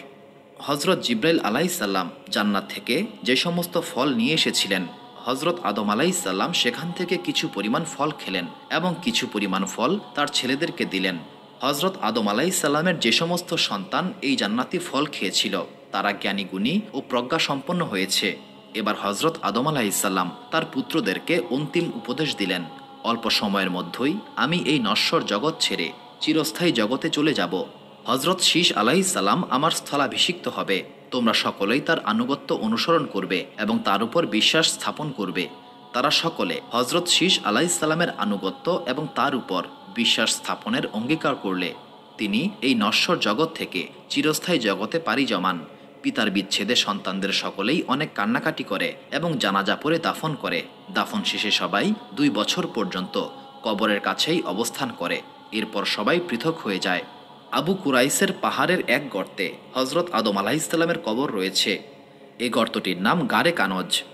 হজরত নূহ আলাইসাল্লামের যুগের মহাপ্লাবন পর্যন্ত হজরত আদম আলাইসাল্লামের লাশ উক্ত গর্তেই সমাহিত ছিল। প্লাবন শুরু হয়ে গেলে তিনি এই সিন্দুকটিকেও নৌকায় তুলে নেন। প্লাবন শেষে পানি শুকানোর পর লাশ পুনরায় পূর্বস্থানে দাফন করা হয়। এখন প্রশ্ন হচ্ছে, হজরত আদম আলাইসাল্লাম নবী ছিলেন নাকি রাসূল ছিলেন? ইসলামী শরীয়তের পরিভাষায় তাকেই নবী বলা হয়, যাকে মহান আল্লাহ তাআলা তার বান্দাদের হেদায়েতের উদ্দেশ্যে প্রেরণ করেন এবং মহান আল্লাহ তাআলা তার সঙ্গে সরাসরি অথবা জিব্রাইল আলাইসাল্লামের মাধ্যমে কথোপকথন করেছেন। এবং রাসূল তাকে বলা হয় যার নিকট নতুন শরীয়ত ও কিতাব অবতীর্ণ হয়েছে। অতএব প্রশ্ন জাগে, হজরত আদম আলাইসাল্লাম তার পরবর্তী প্রজন্মকে যেভাবে পার্থিব সফলতা লাভের পন্থা পদ্ধতি বলেছেন এবং পথ প্রদর্শন করেছেন, পরকালীন বিষয়েও তেমনটি করেছেন কিনা? এর জবাব হচ্ছে, হজরত আদম আলাইসাল্লাম ছিলেন আদি মানব। সুতরাং নিঃসন্দেহে তিনি মহান আল্লাহ তাআলার নবী ও রাসূল ছিলেন। কেননা ইহকালীন জীবনে পরকালীন সাফল্যের পথ রচনার জন্য নবী রাসূলের শিক্ষা, আদর্শ এবং তাদের পথ প্রদর্শন অপরিহার্য। তাই নিঃসন্দেহে হজরত আদম আলাইসাল্লাম আদি মানব এবং মানবকুলের আদি পিতা এবং নবী ও রাসূলও বটে। হজরত আদম আলাইসাল্লামের নবুয়ত রেসালাত সর্বকালের সর্বযুগেই সর্বস্বীকৃত। এই ব্যাপারে মতভেদের কোনো অবকাশ নাই।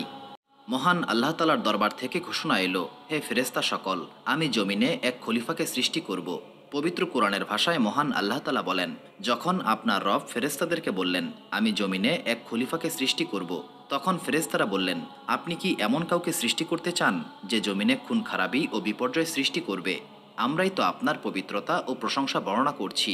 মহান আল্লাহ তাআলা বললেন, আমি যা জানি তোমরা তা জানো না। এরপর হজরত জিব্রাইল আলাইসাল্লামের প্রতি নির্দেশ দেওয়া হলো, জমিনের উপরিভাগ থেকে এক মুষ্টি মাটি নিয়ে এসো। এই নির্দেশ পেয়ে হজরত জিব্রাইল আলাইসাল্লাম তৎক্ষণাৎ জমিনে এসে বর্তমানে যেখানে কাবাঘর অবস্থিত সেখান থেকে এক মুষ্টি মাটি নিতে চাইলেন। তখন জমিন হজরত জিব্রাইল আলাইসাল্লামকে মহান আল্লাহ তাআলার কসম দিয়ে বলল, হে জিব্রাইল আলাইসাল্লাম, আমার থেকে মাটি নিও না। এই মাটি থেকে মানুষকে সৃষ্টি করা হবে। এই মানুষের সন্তান সন্ততি অত্যন্ত গুনাহগার ও শাস্তিযোগ্য হবে। আমি অসহায় মাটি, মহান আল্লাহ তাআলার এই আযাব ভোগ করার মতো শক্তি আমার মধ্যে নেই। এই কথা শুনে হজরত জিব্রাইল আলাইসাল্লাম মাটি নেওয়া থেকে বিরত থাকলেন এবং তিনি ফেরত গেলেন। এইভাবে মিকাইল এবং ইসরাফিল আলাইহিসসালাম দ্বারাও মাটি নেওয়ার আদেশ পরিপূর্ণ হয় নাই। এরপর হজরত আজরাইল আলাইহিসসালামকে প্রেরণ করা হলো। এবারও জমিন পূর্বের মতোই মহান আল্লাহ তালার কসম দিয়ে মাটি নিতে নিষেধ করল। কিন্তু হজরত আজরাইল আলাইহিসসালাম এই নিষেধ না মেনে বললেন, তুমি যার কসম দিচ্ছ আমি তার হুকুমেই এসেছি, আমি তার নির্দেশ কোনোভাবেই অমান্য করব না, তোমাকে আমি নিয়েই যাব। সুতরাং হজরত আজরাইল আলাইহিসসালাম হাত বের করে সমগ্র দুনিয়া থেকে এক মুষ্টি মাটি নিয়ে ঊর্ধ্ব জগতে চলে আসেন এবং মহান আল্লাহ তালার দরবারে নিবেদন করলেন, ইয়া মহান আল্লাহ তালা, আমি মাটিকে হাজির করেছি। তখন মহান আল্লাহ তালা বললেন, হে আজরাইল, এই মাটি থেকেই আমি জমিনে খলিফা সৃষ্টি করব এবং তার জীবন হরণ করার জন্য তোমাকেই নিয়োগ করব। তখন হজরত আজরাইল আলাইহিসসালাম বললেন, ইয়া মহান আল্লাহ তালা, এই দায়িত্ব প্রাপ্ত হলে আপনার বান্দারা আমাকে দুশমন ভাববে এবং গালি দেবে। তখন মহান আল্লাহ তালা বললেন, আমি সমগ্র সৃষ্টির স্রষ্টা, আমি প্রত্যেকেরই মৃত্যুর জন্য এক একটি করে কারণ সৃষ্টি করব, ফলে প্রত্যেকেই আমার সৃষ্ট কারণের অধীনেই মৃত্যুবরণ করবে। সুতরাং তখন আর কেউ তোমাকে দুশমন ভাববে না। আমি কাউকে ব্যথাজনিত রোগে জড়াবো, কাউকে অগ্নিতাপে এবং কাউকে পানিতে নিমজ্জিত করব। অতপর মহান আল্লাহ তালার হুকুমে ফেরেশতারা সমগ্র দুনিয়া থেকে সংগৃহীত মাটি তায়েফ ও মক্কা শরীফের মাঝখানে রেখে দিল। তখন মহান আল্লাহ তালার রহমতে বৃষ্টি বর্ষিত হলো। এতে 2 বছরে সেই মাটি কাদায় রূপান্তরিত হলো, চতুর্থ বছরে খনখনে মাটিতে এবং ষষ্ঠ বছরে শুকনো মাটিতে পরিণত হলো। অষ্টম বছরে হজরত আদম আলাইহিসসালামের আকৃতি সৃষ্টি হলো। এরপর একদিন ইবলিশ 70,000 ফেরেশতাকে সঙ্গে করে হজরত আদম আলাইহিসসালামের নিকটে আসলো এবং দেখতে পেল তার দেহ পিঞ্জর মাটিতে পড়ে আছে। এতে করে ইবলিশ হজরত আদম আলাইহিসসালামের প্রতি অসম্মানের দৃষ্টিতে তাকালো। আরেকদিন ফেরেশতারা ইবলিশকে বলল, এই মাটি থেকেই মহান আল্লাহ তালা মানুষকে সৃষ্টি করবেন। তখন ইবলিশ বলল, মহান আল্লাহ তালা যদি এই আকৃতিকে আমার অধীনস্থ করে দেন তাহলে আমি একে ধ্বংস করে ফেলব, আর যদি আমাকে তার অধীনস্থ করে দেওয়া হয় তবে কোনোভাবেই আমি তার আনুগত্য করব না। আবদুল্লাহ ইবনে আব্বাস রাদিয়াল্লাহু তাআলা আনহু থেকে বর্ণিত, তিনি বলেন, একদিন অভিশপ্ত ইবলিশ হজরত আদম আলাইহিসসালামের দেহ পিঞ্জরে ঢুকে নাভি পর্যন্ত পৌঁছে যায়, কিন্তু হজরত আদম আলাইহিসসালামের দেহের ভেতরে এত উত্তাপ ছিল যে সে বের হয়ে আসে। এতে করে আদম আলাইহিসসালামের প্রতি ইবলিশের হিংসা বিদ্বেষ ও শত্রুতা বৃদ্ধি পায় এবং হজরত আদম আলাইহিসসালামের দেহ পিঞ্জরের উপর থুতু নিক্ষেপ করে চলে আসে। এরপর জিব্রাইল আলাইহিসসালাম মহান আল্লাহ তালার হুকুমে হজরত আদম আলাইহিসসালামের দেহ পিঞ্জর থেকে ইবলিশের থুতু সংগ্রহ করে তা থেকে কুকুরকে সৃষ্টি করেন। এই ঘটনার 40 দিন পর হজরত আদম আলাইহিসসালামের রূহকে সৃষ্টি করা হলে হজরত জিব্রাইল, মিকাইল, ইসরাফিল ও হজরত আজরাইল আলাইহিসসালামের প্রতি মহান আল্লাহ তালার আদেশ জারি হয়, তোমরা আদমের রূহকে আদমের দেহ পিঞ্জরের নিকট পৌঁছে দাও। তখন তাদের প্রত্যেকের সঙ্গে 70,000 ফেরেশতা সহ হজরত আদম আলাইহিসসালামের রূহকে একটি নূরের রেকাবিতে করে আরেকটি নূরের রেকাবি দিয়ে ঢেকে হজরত আদম আলাইহিসসালামের মাথার উপরে রেখে যে রেকাবি দ্বারা রূহকে ঢাকা হয়েছিল সেটি উঠিয়ে নেওয়া হয়। কিভাবে হজরত আদম আলাইহিসসালামের রূহ দেহ পিঞ্জরে প্রবেশ করে তা দেখার জন্য সপ্ত আসমানে অবস্থিত সকল ফেরেশতারা এসে হাজির হয়। তখন আওয়াজ এলো, হে রূহ, এই দেহ পিঞ্জরে প্রবেশ করো। তখন হজরত আদম আলাইহিসসালামের রূহ দেহ পিঞ্জরের চতুর্দিকে 7 বার চক্কর দেয়, কিন্তু ভেতরে যেতে না পেরে নিবেদন করল, ইয়া মহান আল্লাহ তালা, এই অন্ধকার দেহ পিঞ্জরে আমি কিভাবে প্রবেশ করব? তখন আওয়াজ এলো, হে আদমের রূহ, তুমি অনিচ্ছায় এই দেহ পিঞ্জরে প্রবেশ করো এবং অনিচ্ছায় বের হও। এই নির্দেশ পেয়ে হজরত আদম আলাইহিসসালামের রূহ হজরত আদম আলাইহিসসালামের দেহ পিঞ্জরে প্রবেশ করে মস্তিষ্কের চারদিকে ঘুরতে থাকে। যখন হজরত আদম আলাইহিসসালাম চোখ খোলেন তৎক্ষণাৎ তার রূহ মস্তিষ্ক থেকে কণ্ঠনালীতে, কণ্ঠনালী থেকে বক্ষে এবং বক্ষ থেকে নাভি পর্যন্ত পৌঁছে যায়। কর্দমাক্ত দেহ পিঞ্জর গোশত, হাড়, অস্থিমজ্জা এবং অন্ত্রে পরিণত হয়ে গেলে মহান আল্লাহ তালার কুদরতে হজরত আদম আলাইহিসসালাম জমিনের উপর হাত ঠেস দিয়ে উঠে বসার চেষ্টা করেন। তখন ফেরেশতারা বলে ওঠেন, এই বান্দা খুবই চঞ্চল হবে, এখনও তার দেহের অর্ধেকটা কর্দমাক্ত, অথচ সে উঠে বসতে চাচ্ছে। এই সম্পর্কে মহান আল্লাহ তালা বলেন, মানুষকে সৃষ্টি করা হয়েছে চঞ্চল করে। এবার হজরত আদম আলাইহিসসালাম নিজের দেহের প্রতি দেখলেন মহান আল্লাহ তালা তাকে কিভাবে সৃষ্টি করেছেন। এই সময় তার রূহ, রগসমূহ, গোশত, হাড় ও অস্থি মজ্জা, মোট কথা সারা শরীরে বাতাসের মতো ঘুরতে থাকে। তখন হজরত আদম আলাইহিসসালামের মস্তিষ্ককে শুইয়ে দেওয়া হয় এবং তার চেহারা মর্দনের জন্য ফেরেশতাদেরকে পাঠানো হয়। তখন তার রূহ, গোশত, হাড়, মজ্জা এবং রগসমূহে স্থিরতা প্রাপ্ত হয়। এর অনতিকাল পরেই হজরত আদম আলাইহিসসালামের হাঁচি আসে।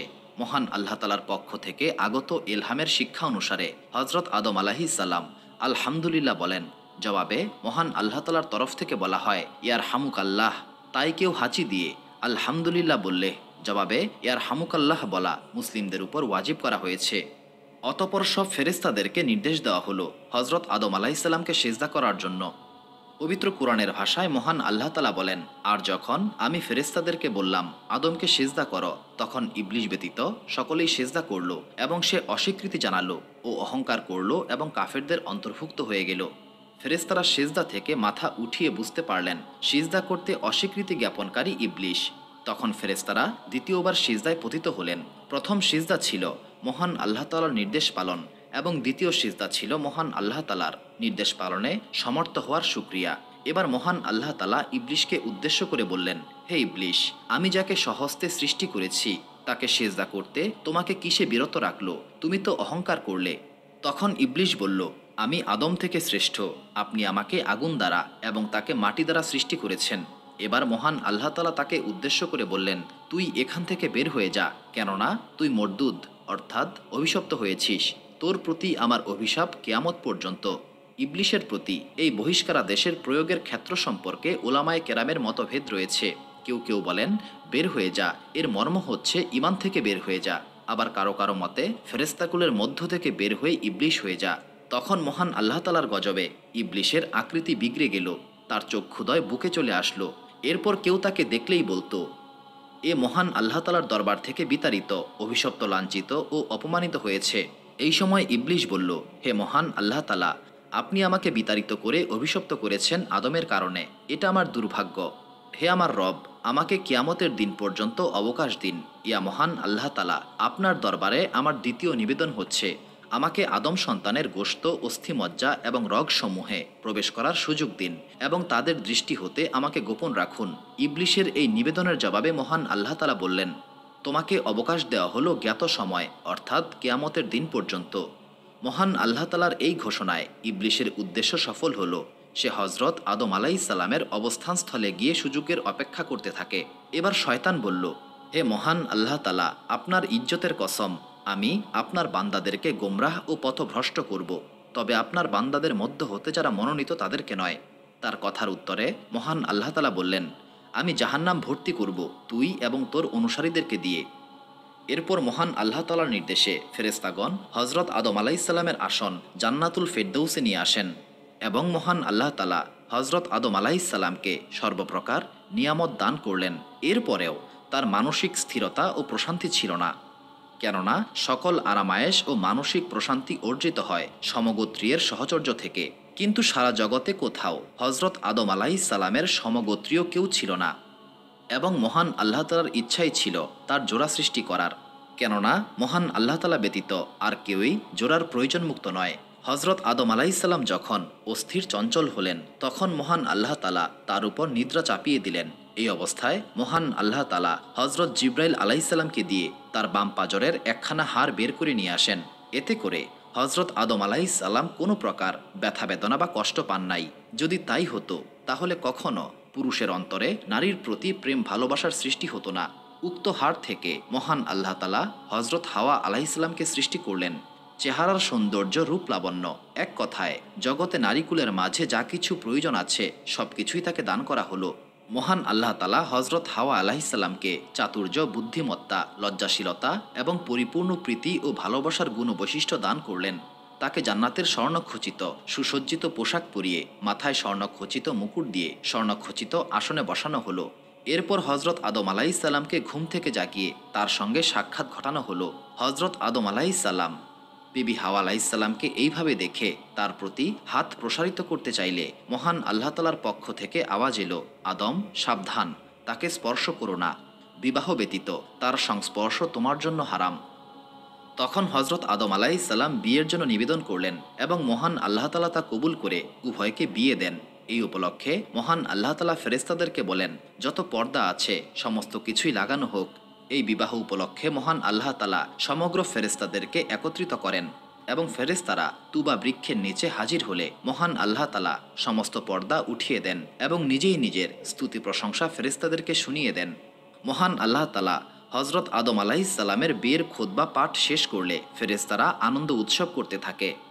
অতপর মহান আল্লাহ তাআলা ঘোষণা করলেন, হে আদম, তুমি এবং তোমার স্ত্রী জান্নাতে যাও এবং সেখান থেকে যা ইচ্ছা সানন্দে খাও, কিন্তু খবরদার ওই বৃক্ষটির নিকটেও যেও না, তাহলে তোমরা জালেমদের অন্তর্ভুক্ত হয়ে যাবে।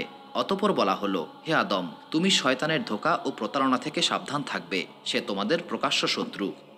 এই ঘটনার বেশ কিছুদিন পর অভিশপ্ত ইবলিশ জান্নাতে হজরত আদম আলাইসাল্লামের নিকট গমন করে তাকে পথভ্রষ্ট করার পরিকল্পনা করতে থাকলো।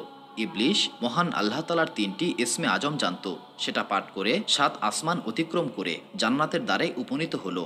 জান্নাতের দরজা বন্ধ দেখতে পেয়ে কিভাবে জান্নাতে প্রবেশ করা যায় এটা নিয়ে চিন্তা ভাবনা করতে লাগলো। ঘটনাচক্রে একটি ময়ূর জান্নাতের দেয়ালে বসা ছিল। ময়ূর দেখল ইবলিশ ইসমে আজম পড়ছে। ময়ূর ইবলিশের পরিচয় জানতে চাইল। ইবলিশ তখন উত্তর দিল, আমি মহান আল্লাহ তালার একজন ফেরেস্তা। তখন ময়ূর বলল, তুমি এখানে কেন বসে আছো? শয়তান উত্তর দিল, আমি জান্নাত দেখছি এবং তাতে প্রবেশ করতে যাচ্ছি। ইবলিশ তাকে জান্নাতে নিয়ে যাওয়ার জন্য অনুরোধ করল, কিন্তু ময়ূর বলল, যতক্ষণ পর্যন্ত হজরত আদম আলাইসাল্লাম জান্নাতে অবস্থান করবেন ততক্ষণ পর্যন্ত কাউকে জান্নাতে নিয়ে যাওয়া আমার প্রতি কোনো আদেশ নেই। তখন শয়তান বলল, তুমি আমাকে জান্নাতে নিয়ে যাও, আমি তোমাকে এমন 3টি দোয়া শিখিয়ে দেব, যে ব্যক্তি এই 3টি দোয়া শিখবে ও আমল করবে সে 3টি বিষয় লাভ করবে। সে কখনো বৃদ্ধ হবে না, মৃত্যুবরণ করবে না এবং সর্বদা জান্নাতে অবস্থান করবে। ময়ূর তখন জান্নাতের দেয়াল থেকে নেমে আসলো এবং ইবলিশকে নিয়ে উভয়েই জান্নাতের দরজায় গিয়ে দাঁড়ালো এবং ময়ূর সাপের নিকট এই ঘটনা ফাঁস করে দিল। সাপ এই কথা শুনতেই জান্নাতের দরজা বন্ধ করে নিজের মাথা বের করে ইবলিশকে বলতে লাগলো, তুমি কে এবং কোথা থেকে এসেছো? ইবলিশ বলল, আমি মহান আল্লাহ তালার এক ফেরেস্তা। সাপ বলল, তুমি আমাকে তোমার দোয়া শেখাও। ইবলিশ বলল, আমি এই শর্তে শেখাবো, তুমি আমাকে জান্নাতে নিয়ে যাবে। তখন সাপ বলল, যতক্ষণ হজরত আদম আলাইসাল্লাম জান্নাতে থাকবেন মহান আল্লাহ তালার হুকুম নাই অন্য কাউকে সেখানে নিয়ে যাওয়ার। তখন ইবলিশ বলল, আমি জান্নাতে আমার পা ফেলব না, বরং আমি তোমার মুখের ভেতর অবস্থান করব, সেখান থেকে বের হব না। তখন সাপ মুখ প্রসারিত করে দিলে ইবলিশ তার মুখে ঢুকে পড়ল এবং সাপ তাকে নিয়ে জান্নাতের দরজা বন্ধ করে দিল। সাপের মুখের ভেতরে লুকিয়ে জান্নাতে প্রবেশের পর ইবলিশ সাপকে বলল, তুমি আমাকে সেই বৃক্ষের নিকটে নিয়ে চলো, যার ফল খেতে মহান আল্লাহ তালা হজরত আদম আলাহিসাল্লামকে নিষেধ করেছেন। সাপ ইবলিশকে সেই নিষিদ্ধ বৃক্ষের নিকটে নিয়ে গেল এবং ইবলিশ সাপের মুখের ভেতরে থেকেই প্রতারণামূলকভাবে কান্নাকাটি শুরু করে দিল। সুতরাং যে সর্বপ্রথম মুনাফিকি কান্না কেঁদেছিল সে হচ্ছে অভিশপ্ত ইবলিশ। সুতরাং তার কান্না শুনে জান্নাতের হুর গেলমান সকলেই একত্র হয়ে বলাবলি করতে লাগলো, আমরা কখনো সাপের মুখ থেকে এমন আওয়াজ শুনতে পাইনি। হজরত হাওয়া আলাইসাল্লাম সাপকে জিজ্ঞাসা করলেন, তুমি কেন কাঁদছ? ইবলিশ তখন সাপের মুখের ভেতর থেকেই উত্তর দিল, আমি এই জন্য কাঁদছি যে তোমাদেরকে জান্নাত থেকে বের করে দেওয়া হবে, কেননা মহান আল্লাহ তালা তোমাদেরকে সেই বৃক্ষের ফল খেতে নিষেধ করেছেন, যে বৃক্ষের ফল ভক্ষণকারীকে কখনোই জান্নাত থেকে বের করা হয় না। মহান আল্লাহ তালা এই ঘটনা সম্পর্কে পবিত্র কোরআনে বলেন, অর্থাৎ ইবলিশ বলল, হে আদম, আমি তোমাকে এমন বৃক্ষের সন্ধান দেব যা থেকে তোমার চিরন্তন জীবন অর্জিত হবে এবং তোমার রাজত্ব পূর্ণ হবে না। সে মহান আল্লাহ তালার নামে কসম করে বলল, হে আদম, আমি এই ব্যাপারে মিথ্যা বলছি না, তোমার অকল্যাণও আমার কাম্য নয়, আমি তোমাকে সৎ উপদেশ দিচ্ছি। মহান আল্লাহ তালা এই ব্যাপারে বলেন, ইবলিশ আদম ও হাওয়ার নিকট কসম করে বলেছিল, আমি তোমাদের কল্যাণ চাই, অতপর তাদেরকে প্রতারণা দ্বারা আকৃষ্ট করে ফেলল। অতএব সর্বপ্রথম মিথ্যা কসমকারীও অভিশপ্ত ইবলিশ। তাই হজরত হাওয়া আলাইসাল্লাম ইবলিশের মিথ্যা কসমে প্রতারিত হয়ে নিষিদ্ধ বৃক্ষের প্রতি হাত বাড়িয়ে গন্ধমের 3টি বিচি নিয়ে নিজে একটি বিচি খেয়ে 2টি হজরত আদম আলাইসাল্লামের জন্য নিয়ে গেল। হজরত মুয়াজ রাদিয়াল্লাহু আনহু নিজের তাফসিরে বলেন, হজরত হাওয়া আলাইসাল্লাম যখন গন্ধমের খোসা ভাঙেন তখন খোসা ভাঙার স্থান লাল বর্ণ ধারণ করে এবং সেখান থেকে 1 ফোঁটা রক্ত টপকে পড়ে। হজরত আদম আলাইসাল্লাম তখন জান্নাতে নিজের আসনে বসা ছিলেন। তখন বিবি হাওয়া আলাইসাল্লাম গন্ধম নিয়ে তার নিকটে উপস্থিত হন। গন্ধমের সুঘ্রাণ অনুভব করতেই হজরত আদম আলাইসাল্লাম নিজের আসন ছেড়ে উঠে দাঁড়ান এবং বিবি হাওয়াকে উদ্দেশ্য করে বলেন, মহান আল্লাহ তালা এটা খেতে নিষেধ করেছেন। বিবি হাওয়া আলাইসাল্লাম বললেন, আমি এটা খেয়েছি এবং 2টি আপনার জন্য নিয়ে এসেছি। হজরত আদম আলাইসাল্লাম জিজ্ঞাসা করলেন, এটার স্বাদ কেমন? হাওয়া উত্তর দিলেন, এর স্বাদ মিষ্টি মধুর মতো। হজরত আদম আলাইসাল্লাম বললেন, আমি এটা খাবো না, কেননা মহান আল্লাহ তালা এই গাছের ফল না খাওয়ার ব্যাপারে আমাকে নিষেধ করেছেন।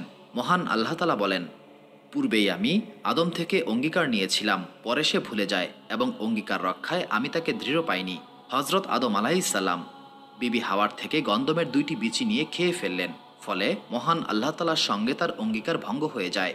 গন্ধমের বিচি হজরত আদম আলাইসাল্লামের কণ্ঠনালীর নিচে নামতেই স্বর্ণখচিত জান্নাতি মুকুট তার মাথা থেকে পড়ে যায় এবং তিনি আসন থেকে নিচে পড়ে যান এবং উভয়ই বস্ত্রশূন্য হয়ে পড়েন। মহান আল্লাহ তাআলা ইরশাদ করেন, উভয়ে যখন নিষিদ্ধ বৃক্ষের ফলের স্বাদ আস্বাদন করতে লাগলেন, তখন উভয়ের গোপন অঙ্গ প্রকাশিত হয়ে পড়ল এবং তারা নিজেদের দেহে পাতা জড়াতে লাগলেন। এই অবস্থায় তারা জান্নাতের যে বৃক্ষের নিকটেই যেতেন সেই গাছই পাতা দিত না। এরপর তারা আঞ্জির বৃক্ষের নিকটে গেলেন। সেটি নিজেকে ঝুঁকিয়ে দিয়ে বলল, আপনারা আমার থেকে পাতা নিন এবং নিজেদের লজ্জা আবৃত করুন। অবশেষে আঞ্জির গাছের পাতা দিয়েই তারা দেহকে আবৃত করলেন। চন্দন বৃক্ষ থেকেও তারা দেহকে আবৃত করলেন। মহান আল্লাহ তাআলার পক্ষ থেকে আওয়াজ এলো, হে আঞ্জির বৃক্ষ, তুমি আদম ও হাওয়া আলাইসাল্লামের সঙ্গে সৎ আচরণ করেছ। সেই সৎ আচরণের কল্যাণে আমি তোমার থেকে সর্বপ্রকার অনিষ্ট ও বিস্বাদ দূরীভূত করে তোমাকে এমন স্বাদ দান করেছি, বহুবার কেউ তোমার স্বাদ গ্রহণ করলেও বৃতৃষ্ণা হবে না। চন্দন বৃক্ষের উদ্দেশ্যে বলা হলো, আমি তোমাকে সকলের নিকট প্রিয় করে দেব, সকলেই তোমার থেকে সুগন্ধি আরোহণ করবে। এই ঘটনার পর জান্নাতবাসী সকলেই বলে উঠল, আদম এবং হাওয়া মহান আল্লাহ তাআলার দরবারে গুনাহগার হয়েছে এবং উন্মাদের মতো জান্নাতে ঘোরাফেরা করছে। দরবারে এলাহি হতে 3বার তাদেরকে আহ্বান করা হলো, কিন্তু তারা সে আহ্বানের কোনো জবাব দেন নাই। হজরত জিব্রাইল আলাইসাল্লাম এসে বললেন, হে আদম আলাইসাল্লাম, আপনার রব আপনাকে ডাকছেন। এবার হজরত আদম আলাইসাল্লাম বললেন, হে আমার রব, আমি আপনার নিকট লজ্জিত। আদম ও হাওয়াকে এই আহ্বান সম্পর্কে মহান আল্লাহ তাআলা বলেন, আমি কি তোমাদেরকে এই বৃক্ষ থেকে দূরে থাকতে নিষেধ করিনি এবং তোমাদেরকে বলি নাই শয়তান তোমাদের প্রকাশ্য শত্রু? তখন হজরত আদম ও হাওয়া আলাইসাল্লাম মহান আল্লাহ তাআলার ভাষায় কান্নারত অবস্থায় বললেন, হে আমার রব, আমরা নিজেদের উপর জুলুম করেছি। যদি আপনি আমাদেরকে ক্ষমা ও রহমত না করেন, তাহলে আমরা ক্ষতিগ্রস্ত ও ব্যর্থ হয়ে যাব। আদমের এই আহ্বানের পর মহান আল্লাহ তাআলা বলেন, তোমরা একে অপরের দুশমন হয়ে এখান থেকে বের হয়ে যাও এবং নির্দিষ্ট সময় পর্যন্ত দুনিয়াতে অবস্থান করো এবং কার্যনির্বাহ করতে হবে। মহান আল্লাহ তাআলা আরও বলেন, এখানেই তোমাদের জীবন ধারণ, মৃত্যুবরণ এবং পুনরুত্থান হবে। এরপর হজরত আদম আলাইসাল্লাম, হাওয়া আলাইসাল্লাম সাপ, ময়ূর এবং ইবলিশকে পৃথিবীতে নিক্ষেপ করতে হজরত জিব্রাইল আলাইসাল্লামের প্রতি মহান আল্লাহ তাআলা আদেশ করলেন। হজরত জিব্রাইল আলাইসাল্লাম হজরত আদম আলাইসাল্লামের নিকটে গিয়ে এই কথা বলতেই তিনি ঘাবড়ে যান এবং জান্নাত থেকে বিতাড়িত হওয়ার শোকে অঝোর ধারায় কাঁদতে শুরু করেন। অবশেষে হজরত আদম আলাইসাল্লাম মেসওয়াকের জন্য জান্নাত থেকে এক টুকরো কাঠ বহন করে নিয়ে আসেন। বংশানুক্রমে সেই কাঠ তার বংশধরদের মাঝে হস্তান্তর হতে হতে সর্বশেষ হজরত মুসা আলাহিসাল্লামের হাতে লাঠিতে পরিণত হয়। আদম, হাওয়া, সাপ, ময়ূর ও অভিশপ্ত ইবলিশকে জান্নাত থেকে দুনিয়াতে নিক্ষেপ করা হলো। হজরত আদম আলাইসাল্লামকে ভারতের একটি উপদ্বীপ চারণ দ্বীপে, হজরত হাওয়া আলাইসাল্লামকে খোরাসানে নিক্ষিপ্ত করা হয়। ময়ূরকে সিস্তানে, সাপকে ইস্পাহানে এবং অভিশপ্ত ইবলিশকে দেওমান্ত পাহাড়ে নিক্ষেপ করা হয়। চারণদ্বীপে নিক্ষিপ্ত হয়ে হজরত আদম আলাইসাল্লাম 40 বছর পর্যন্ত তার গুনাহ ক্ষমার জন্য মহান আল্লাহ তাআলার দরবারে কান্নাকাটি করতে থাকেন।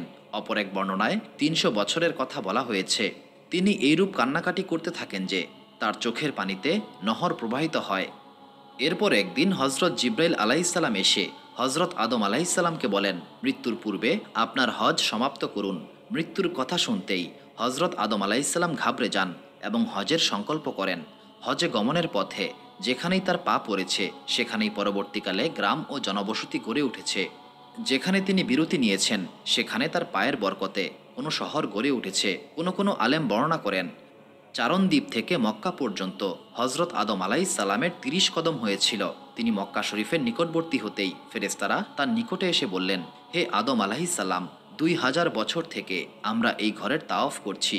সেই সময় কাবা ঘরের নাম ছিল বাইতুল মামুর।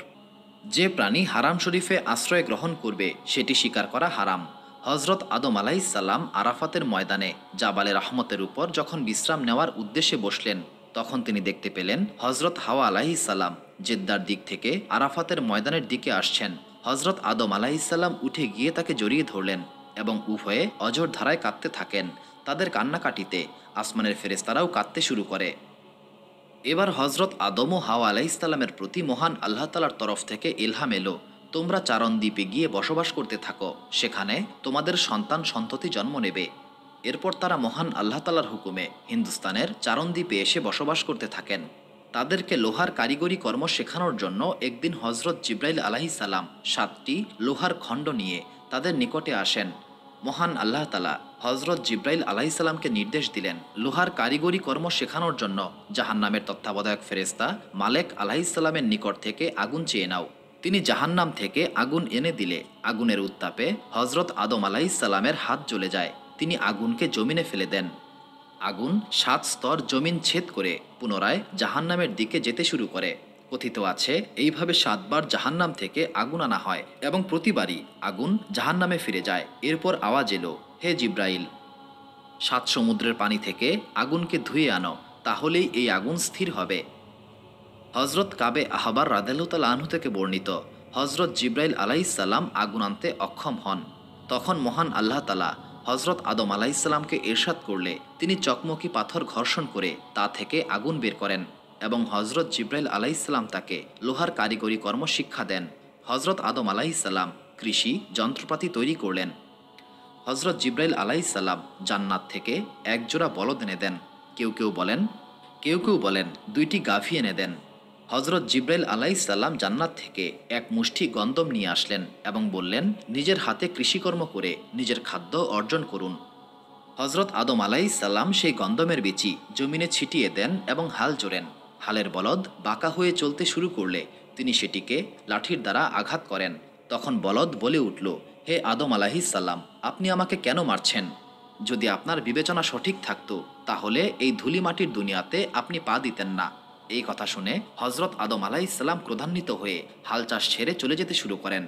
এমন সময় হজরত জিব্রাইল আলাইহিস সালাম এসে তাকে জিজ্ঞাসা করলেন, হে আদম আলাইহিস সালাম, আপনি কোথায় যাচ্ছেন? তখন হজরত আদম আলাইহিস সালাম বললেন, এই বলদ আমাকে কটু কথা বলছে। তখন হজরত জিব্রাইল আলাইহিস সালাম বললেন, যে ব্যক্তি মহান আল্লাহ তাআলার নাফরমানি করে সে দুঃখ চিন্তায় জড়িয়ে যায়, তাই আপনাকে দুঃখ চিন্তার কষ্ট সহ্য করতে হবে, তবেই আপনি মহান আল্লাহ তাআলার নেয়ামত ভোগ করতে পারবেন। এই কথা শুনে হজরত আদম আলাইহিস সালাম পুনরায় চাষ করতে শুরু করেন। এবারও হালের বলদ উল্টাপাল্টা করতে শুরু করে এবং কাঁধের জোয়াল নিচে ফেলে দেয়। হজরত আদম আলাইহিস সালাম পুনরায় লাঠি ব্যবহার করেন। আঘাত পেয়ে বলদ কাঁদতে শুরু করে। হজরত আদম আলাইহিস সালাম বিরক্ত হয়ে হাল চাষ ছেড়ে আবারও চলে যান। হজরত জিব্রাইল আলাইহিস সালাম উপস্থিত হয়ে বললেন, আপনি কোথায় যাচ্ছেন? হজরত আদম আলাইহিস সালাম বললেন, বলদ আঘাত পেয়ে মহান আল্লাহ তাআলার দরবারে কান্নাকাটি করছে। জিব্রাইল আলাইহিস সালাম বললেন, মহান আল্লাহ তাআলা আপনাকে সালাম দিয়েছেন এবং বলেছেন আপনি বলদের উপর কঠোরতা আরোপ করলে সেটি কখনো সংশোধিত হবে না। তাড়াতাড়ি গিয়ে আপনি আপনার কাজে লেগে যান। মহান আল্লাহ তাআলা বলেছেন বলদের মুখে সিল মেরে দেবেন যাতে ওরা কথা বলতে না পারে। অতপর হজরত আদম আলাইহিস সালাম কৃষিকাজে মনোনিবেশ করলেন। জমিনে গম বপন করলেন।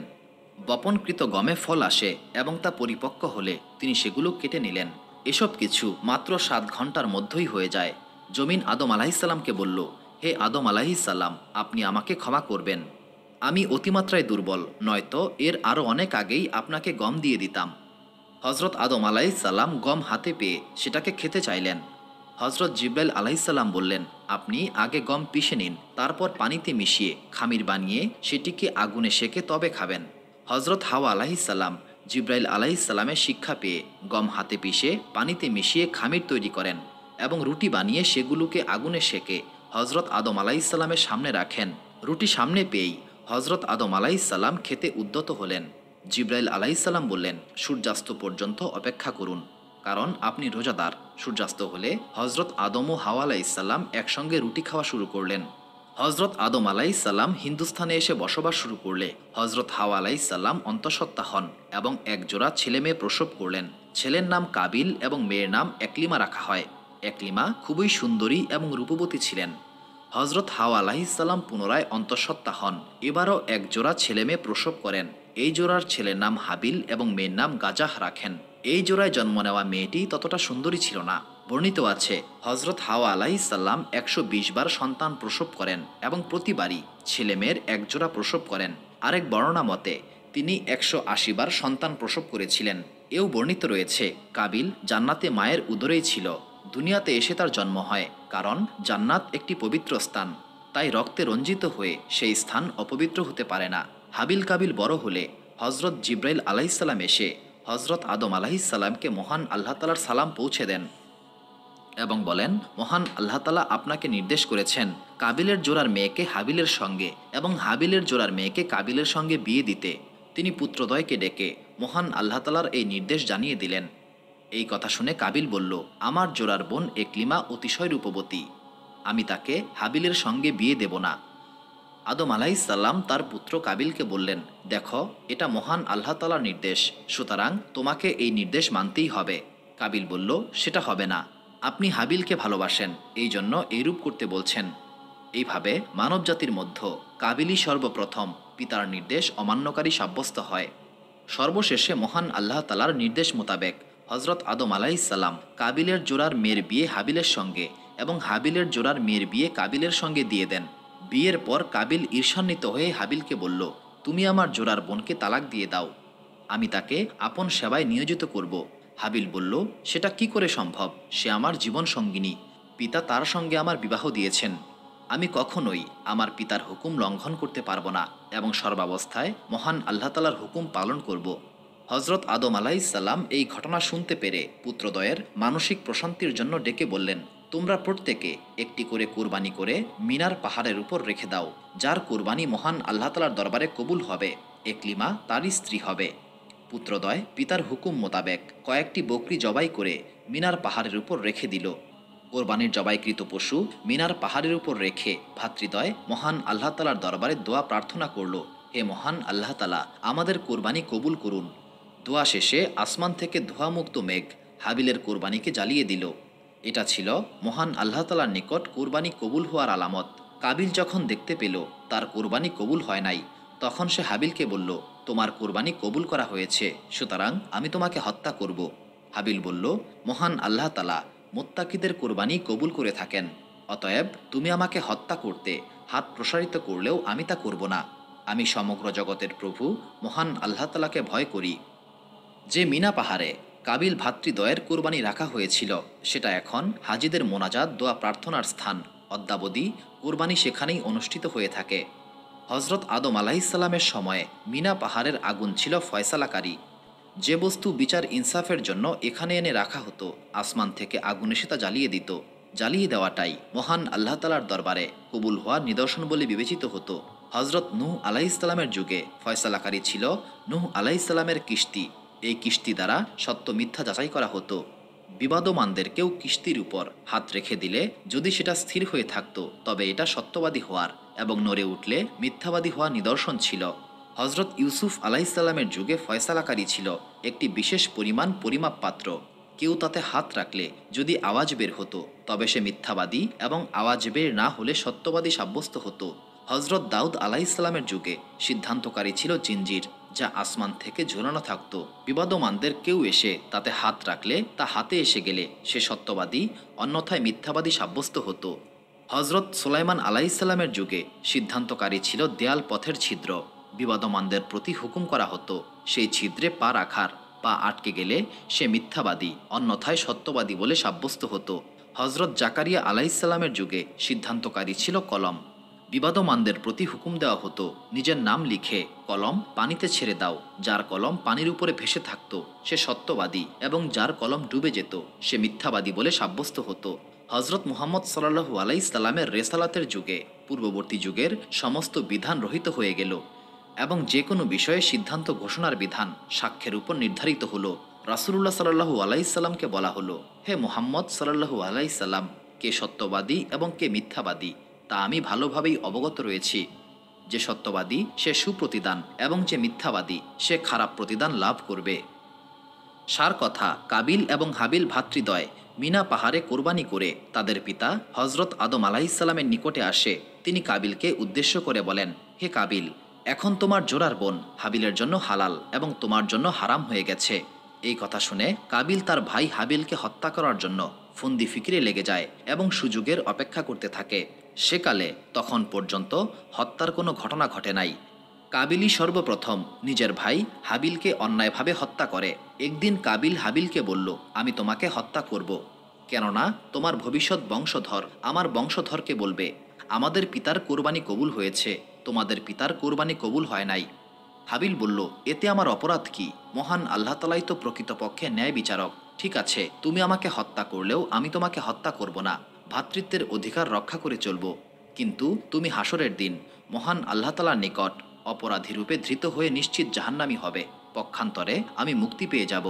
এই কথা শুনে কাবিল আরও বেশি ভাবে হাবিলের জীবনের শত্রু হয়ে উঠল। ঘটনাক্রমে একদিন হজরত আদম আলাইসাল্লাম বাইতুল্লাহ চলে গেলেন। দিনটি ছিল মঙ্গলবার। কাবিল হাবিলের বকরি রাখার ঘরে প্রবেশ করল এবং দেখতে পেল সে ঘুমন্ত অবস্থায় রয়েছে। তাকে ঘুমন্ত অবস্থায় দেখে কাবিল ভাবতে লাগলো কিভাবে তাকে হত্যা করা যায়। মহান আল্লাহ তাআলার নির্ধারণের বিপরীত কিছু করার কোনো উপায় নেই। কাবিলের চিন্তামগ্ন অবস্থাতেই অভিশপ্ত ইবলিশ মানবের আকৃতি ধারণ করে একটি সাপ হাতে করে তার সামনে আসলো এবং ভূমি থেকে একটি পাথর খণ্ড উঠিয়ে সাপের উপরে নিক্ষেপ করতেই সাপটি মারা গেল। এই ঘটনা ঘটিয়ে অভিশপ্ত ইবলিশ অদৃশ্য হয়ে গেল। কাবিল অভিশপ্ত ইবলিশের শিক্ষা অনুযায়ী একটি পাথর উঠিয়ে হাবিলের মাথায় মারতেই সে মৃত্যুর কোলে ঢলে পড়ে এবং মহান আল্লাহ তাআলার রহমত বঞ্চিত কাবিল অপরাধী সাব্যস্ত হয়ে যায়। এরপর হাবিলের মৃতদেহের উপর শকুন এসে পতিত হয়।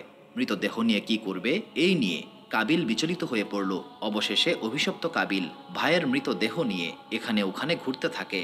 মানব ইতিহাসে প্রথম অন্যায়ভাবে হাবিল নিজের ভ্রাতা কাবিলকে হত্যা করে ফেলল।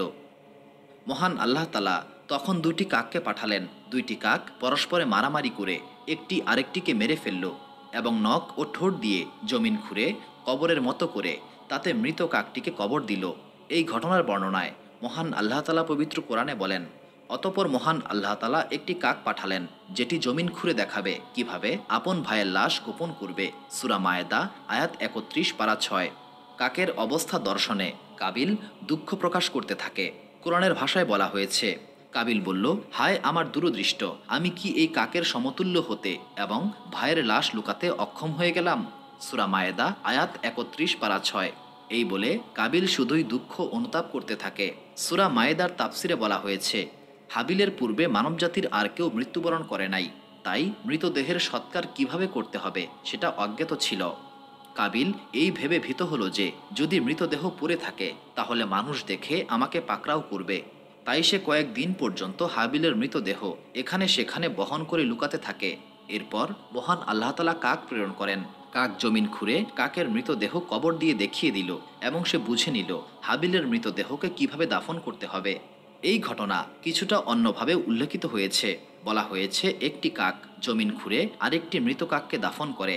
কাবিল কাকের লাশ দাফন করার পদ্ধতি দেখে নিজের ভাইয়ের মৃতদেহ বয়ে বেড়ানোর জন্য লজ্জিত হয়। সেও কাকের মতো কবর খুঁড়ে ভাইয়ের লাশ দাফন করে স্বদেশের উদ্দেশ্যে রওনা হয়ে যায়। এই সময় মহান আল্লাহ তাআলার তরফ থেকে আওয়াজ এলো, হে জমিন, কাবিলকে গিলে ফেলো। মহান আল্লাহ তাআলার হুকুমে জমিন তার হাঁটু পর্যন্ত গিলে ফেলে। কাবিল আসমানের প্রতি মুখ তুলে বলল, ইয়া মহান আল্লাহ তাআলা, ইবলিশও আপনার দরবার থেকে বিতাড়িত হয়েছে, আপনার দয়া ও করুণা থেকে বঞ্চিত হয়েছে, তাকেও যদি জমিন গিলে ফেলত। আওয়াজ এলো, হে অভিশপ্ত, ইবলিশ তো আপন ভাইয়ের রক্ত প্রবাহিত করে নাই। সে পুনরায় বলল, ইয়া মহান আল্লাহ তাআলা, আমার পিতাও তো নিষিদ্ধ গন্ধম ভক্ষণের অপরাধে অপরাধী, তাকেও যদি জমিন গিলে ফেলত। এবার মহান আল্লাহ তাআলার তরফ থেকে তাকে ধমক দিয়ে ভৎসনা করা হলো, হে অভিশপ্ত, আমার করুণা থেকে বঞ্চিত, তোমার পিতা কি রক্তের সম্পর্কের বন্ধন ছিন্ন করেছে যেমনটা তুমি করেছ? এরপর জমিন কাবিলের বক্ষ পর্যন্ত গিলে ফেলে। কাবিল এবার বলল, ইয়া মহান আল্লাহ তাআলা, আপনি আমাকে ক্ষমা করুন। কাবিলের এই নিবেদনের পর আওয়াজ এলো, জমিন তাকে ছেড়ে দাও। এরপর মহান আল্লাহ তাআলা একজন ফেরেশতাকে কাবিলের নিকটে পাঠান। এই ফেরেশতা বর্ষা নিক্ষেপ করে তাকে মেরে ফেলে। মহান আল্লাহ তাআলা তাকে পুনরায় জীবিত করেন, আবার মারেন, আবার জীবিত করেন। এইভাবে কিয়ামত পর্যন্ত তাকে মেরে আবার পুনরায় জীবিত করা হবে। হজরত আদম আলাইহিসসালাম মক্কা শরীফ থেকে এসে হাবিলকে অনেক খোঁজাখুঁজি করেও পাননি। এরপর মানুষকে তার সম্পর্কে জিজ্ঞাসা করতে শুরু করেন। কেউ একজন বলল, গত কয়েকদিন থেকে সে কোথায় চলে গেছে আমরা বলতে পারি না। অবশেষে হজরত আদম আলাইহিসসালাম হাবিলের সন্ধান না পেয়ে আহার নিদ্রা ছেড়ে দেন। সর্বক্ষণ শুধুমাত্র হাবিলের চিন্তাই করতে থাকেন। একদিন ভোর রাতে হজরত আদম আলাইহিসসালাম স্বপ্নে দেখলেন হাবিল তাকে ডাকাডাকি করছে। হজরত আদম আলাইহিসসালাম ভীত হয়ে জেগে ওঠেন এবং অঝোর ধারায় কাঁদতে শুরু করেন। এই সময় হজরত জিব্রাইল আলাইহিসসালাম অবতরণ করে বললেন, হাবিলকে কাবিল হত্যা করে অমুক জায়গায় কবর দিয়েছে। এই কথা শুনে হজরত আদম ও হাওয়া আলাইসাল্লাম অঝোর ধারায় কাঁদতে শুরু করেন এবং জিব্রাইল আলাইসাল্লামকে বললেন, আমরা তার লাশ দেখতে চাই। তিনি আরও বললেন, আমি কাবিলের প্রতি অত্যন্ত অসন্তুষ্ট। হজরত জিব্রাইল আলাইসাল্লাম সান্ত্বনা দিয়ে বললেন, আপনারা কান্নাকাটি করবেন না, মহান আল্লাহ তালাও কাবিলের প্রতি অত্যন্ত অসন্তুষ্ট। এই কথা বলার পর হজরত জিব্রাইল আলাইসাল্লাম আদম ও হাওয়া আলাইসাল্লামকে হাবিলের কবরের নিকটে নিয়ে যান। আদম আলাইসাল্লাম হাবিলের কবর দেখে বললেন, কাবিল যদি হাবিলকে হত্যাই করত তবে এখানে তো তার রক্ত থাকত। জিব্রাইল আলাইসাল্লাম বললেন, হাবিলের রক্ত জমিন শুষে নিয়েছে। এই কথা শুনে হজরত আদম আলাইসাল্লাম বললেন, লানত অভিশাপ সেই ভূমির উপর যেই ভূমি আমার সন্তানের রক্ত শুষে নিয়েছে। হজরত আদম আলাইসাল্লামের এই অভিশাপ বাক্য শুনে জমিন কাবিলের শুষে নেওয়া সমস্ত রক্ত উগরে দেয়। হজরত আদম ও হাওয়া আলাইসাল্লাম হাবিলের কবর খুঁড়ে দেখলেন তার মাথার মগজ বের হয়ে গেছে এবং তার সারা দেহ রক্তে সিক্ত হয়ে রয়েছে। এই অবস্থা দর্শনে হজরত আদম ও হাওয়া আলাইসাল্লাম অজর ধারায় কাঁদতে শুরু করেন। তাদের কান্নায় আসমানে অবস্থিত সমস্ত ফেরেশতারাও কান্নাকাটি শুরু করে।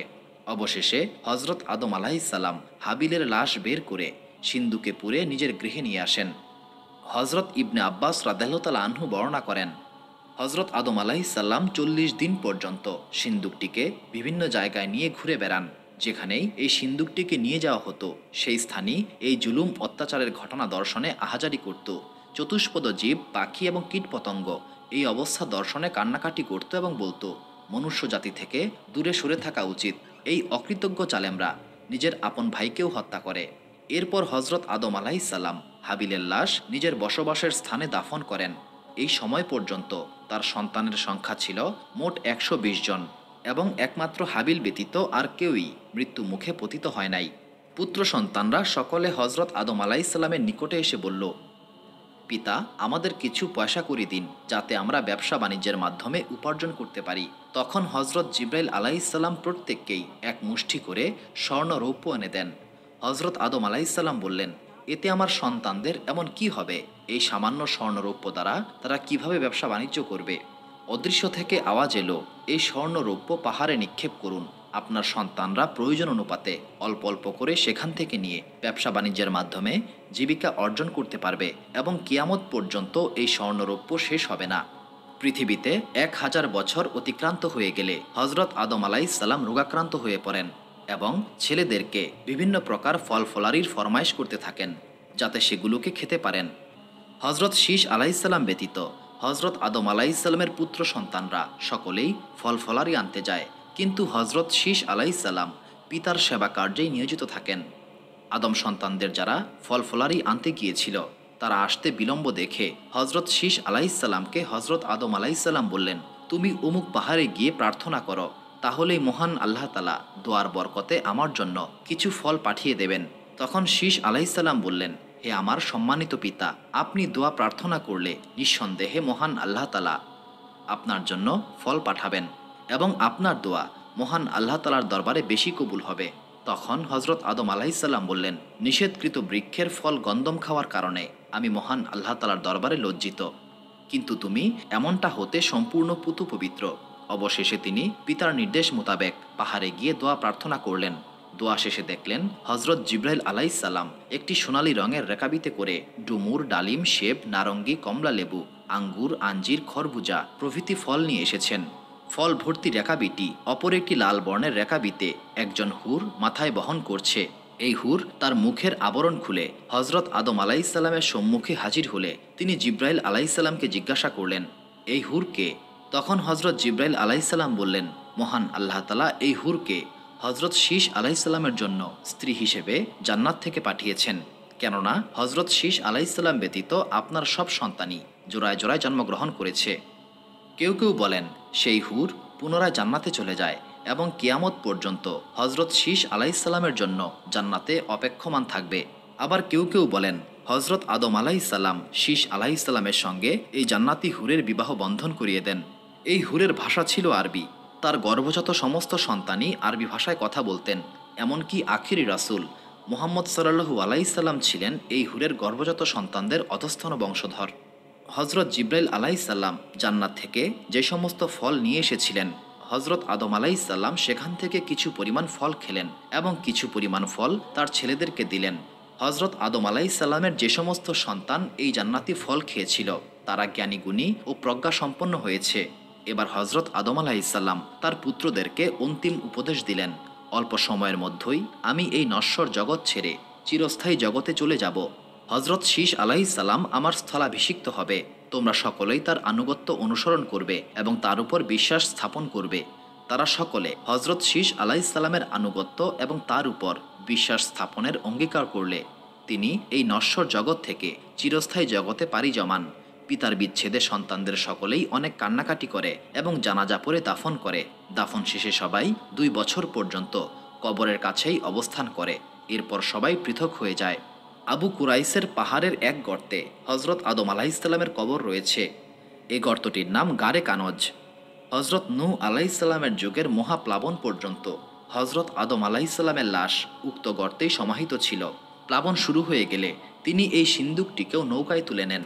প্লাবন শেষে পানি শুকানোর পর লাশ পুনরায় পূর্বস্থানে দাফন করা হয়। এখন প্রশ্ন হচ্ছে, হজরত আদম আলাইসাল্লাম নবী ছিলেন নাকি রাসূল ছিলেন?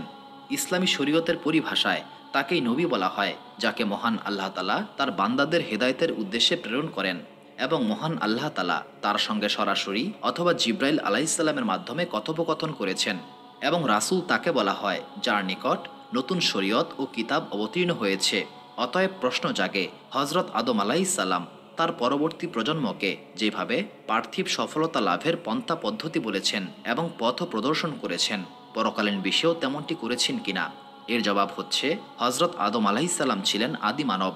সুতরাং নিঃসন্দেহে তিনি মহান আল্লাহ তাআলার নবী ও রাসূল ছিলেন।